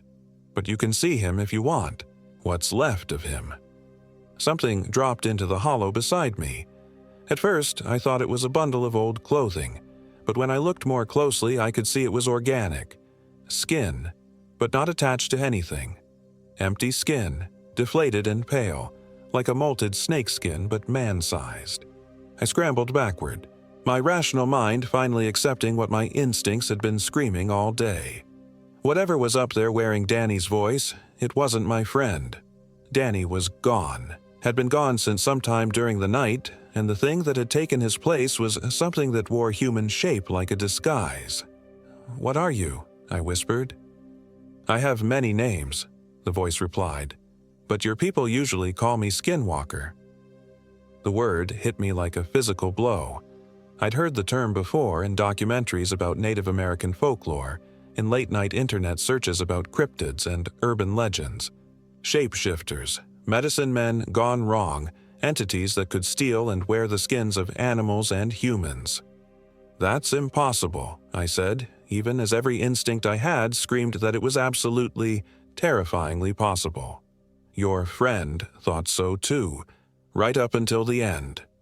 Another bundle fell into the hollow. This one I recognized immediately. Danny's hiking clothes, torn and bloody, still holding the rough shape of the man who had worn them. I ran. There was no conscious decision, no moment of choice. My body simply moved, scrambling up the far side of the hollow and into the darkening forest. Behind me, that layered laughter followed, neither pursuing nor falling behind, as if the thing that had been Danny was content to let me exhaust myself in futile flight. The forest had become a nightmare landscape of twisted shadows and reaching branches. Every tree looked the same. Every path led in circles. Every clearing seemed familiar until I reached it and realized I'd never been there before. The Skinwalker had done something to this place, warped it somehow, turned it into a hunting ground where escape was impossible. I stumbled through the darkness for hours, following streams that flowed uphill, climbing ridges that led to valleys, following what seemed like obvious trails that simply ended in impenetrable thickets. My water ran out. My energy failed. Eventually, I collapsed beside a fallen log, too exhausted to continue. That's when I heard it singing. Danny's voice carrying through the night air, singing the old campfire song we'd learned as Boy Scouts. "She'll be coming round the mountain," rendered in perfect pitch and tone, exactly the way Danny had always sung it, complete with the little vocal flourish he always added to the last note of each verse. But there were too many voices. What had started as a solo had become a duet, then a quartet, then a full chorus of Danny voices, all singing slightly out of sync, creating a discordant harmony that made my skin crawl. The song was coming from directly ahead of me, from what looked like a clearing where a fire flickered between the trees. As I watched, shadows moved around the fire, human-shaped shadows that danced and gestured to the rhythm of the song. I crept closer, using the fallen log for cover until I could see into the clearing. There were dozens of them. All Danny, or all wearing Danny's face. Some looked exactly like my friend, perfect copies down to the small scar on his chin from a childhood accident. Others were variations. Danny if he'd been taller, Danny if he'd been thin, Danny if he'd never cut his hair. All of them singing in his voice, all of them wearing his face like a mask. And in the center of the clearing, seated by the fire, was the original. The one I'd been traveling with all day, the one who'd tried to get me to eat that meat. It looked up from the fire and smiled directly at me, as if it had known I was there all along. "Hello, Mike," it said, and the singing stopped immediately. All of the Danny things turned to look at me with identical eyes. "We've been waiting for you." I should have run again. Every rational thought in my head screamed at me to get up and flee, to put as much distance as possible between myself and this impossible gathering. But I was exhausted, dehydrated, and my body simply wouldn't respond. "What do you want?" I managed to say. The original Danny thing stood up slowly, its movements too fluid, too graceful for human anatomy. "We want to go home," it said. "Back to your world, back to your cities and your people.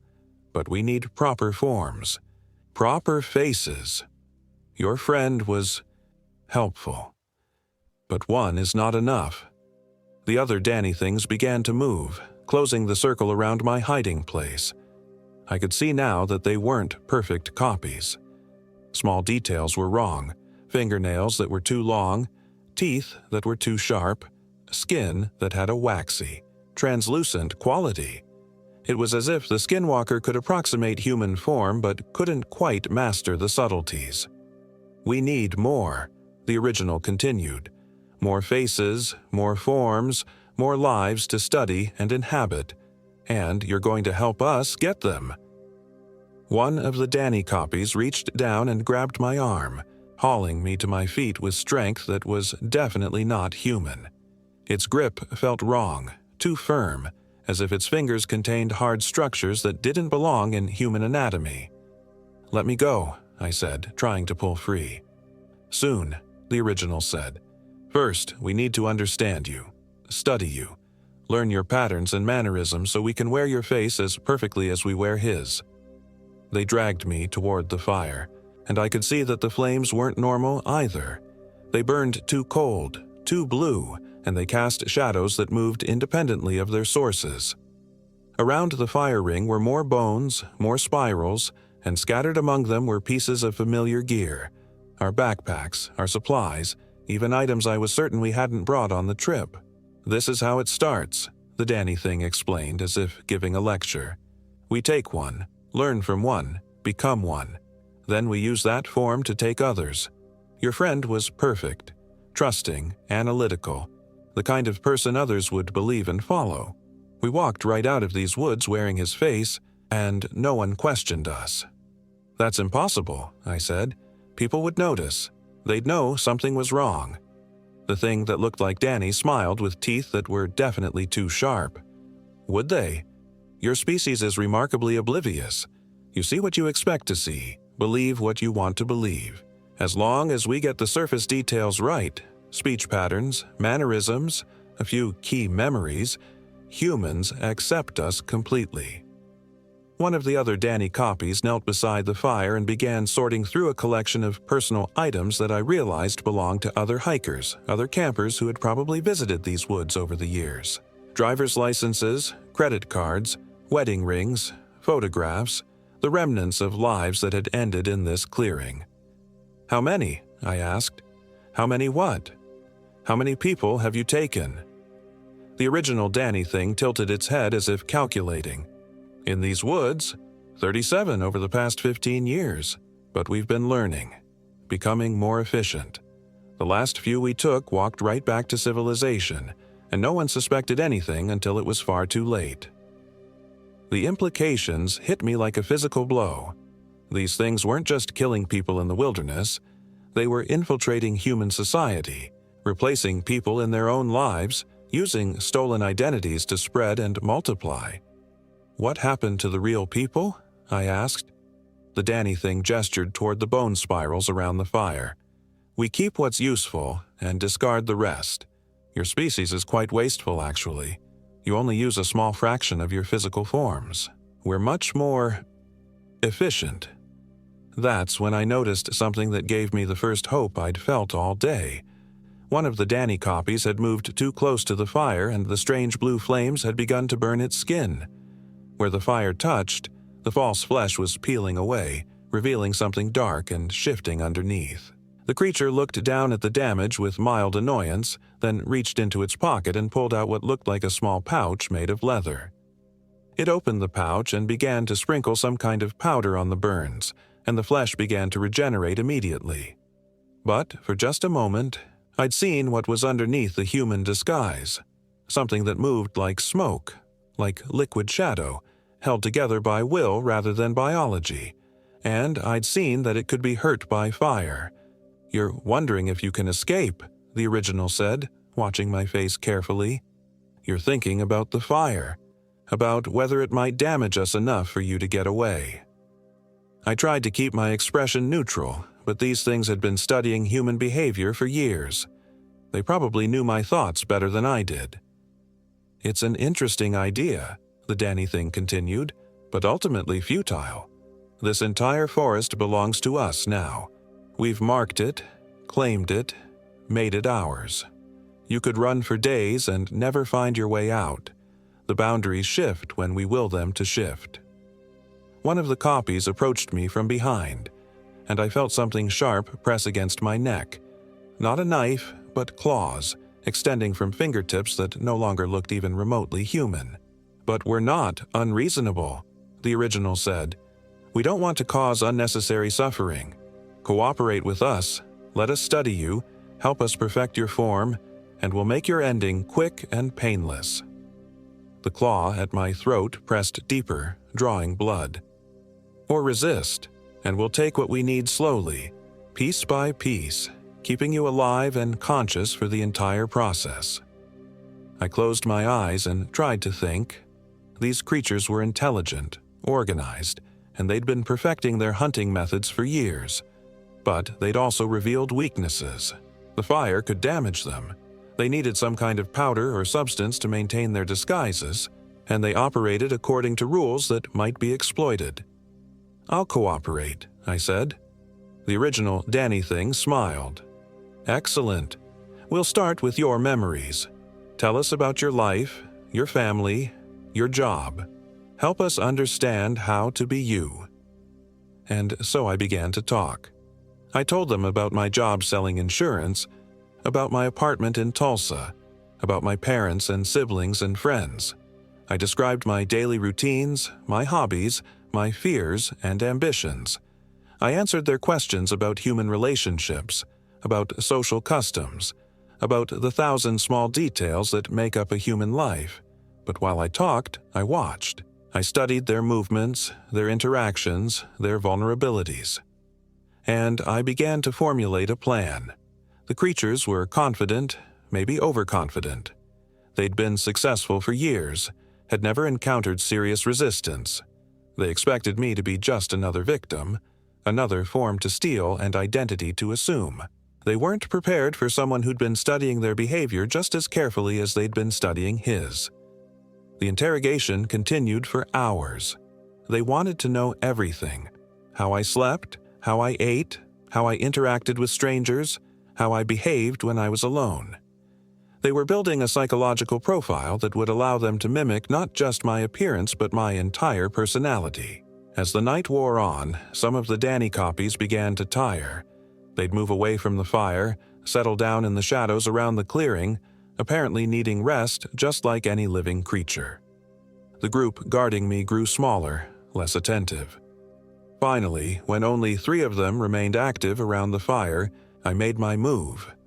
I pretended to stumble while answering a question, falling forward toward the fire ring. As I did, I grabbed one of the leather pouches I'd seen them using to repair fire damage and hurled it directly into the blue flames. The pouch exploded like a small bomb, sending burning powder in all directions. The 3 Danny things closest to the fire screamed in unison as the flames touched them, their false flesh beginning to peel and bubble. More importantly, the fire itself changed, burning hotter and brighter, casting normal orange light instead of that eerie blue glow. I rolled away from the fire, grabbed a burning branch and swung it at the nearest creature. Where the flame touched, the thing's disguise simply dissolved, revealing the writhing shadow form underneath. It recoiled with a sound like steam escaping from a boiler. The other copies were stirring now, awakened by the screams of their companions, but the changed fire seemed to affect them even at a distance. They moved sluggishly, uncertain, as if the normal firelight disrupted whatever force held their shapes together. I ran for the edge of the clearing, still holding my improvised torch, Behind me, the skinwalkers were recovering, reorganizing, beginning to pursue. But something had changed in the forest itself. The trees no longer seemed to shift and move. The paths felt solid, permanent. The fire had done more than just damage the creatures. It had broken their control over this place. I ran through the forest guided by instinct and desperation, following streams that actually flowed downhill, climbing ridges that led to other ridges instead of impossible valleys. The skinwalkers pursued me, but they could no longer warp the landscape to trap me. This was just a normal forest now, subject to normal laws of geography and physics. Dawn found me at the edge of a paved road, exhausted and battered, but alive. In the distance, I could see the Jeep sitting exactly where we'd left it 2 days earlier. 2 days that felt like a lifetime. I've never returned to the Wacita Mountains. I've never told anyone the complete truth about what happened to Danny Rodriguez. The official report lists him as a missing person, lost in a hiking accident. His family still hopes he'll be found someday. But I know better. Danny is gone, has been gone since that second night. What walked out of those woods wearing his face, what went back to his job and his apartment and his life, isn't him. It's something else, something that learned to be him so perfectly that even his family can't tell the difference. Sometimes I wonder how many others there are. How many missing hikers, missing campers, missing hunters have actually been replaced by things that learn to wear their faces. How many neighbors, co-workers, friends are actually skinwalkers who've perfected their human disguises. I try not to think about it too much. I try to focus on my work, my life, the normal human world that seems so fragile now that I know what's watching from the wilderness. But sometimes, late at night, I get phone calls from Danny's number. When I answer, there's just breathing on the other end. Heavy, deliberate breathing that goes on for exactly 37 seconds before the line goes dead.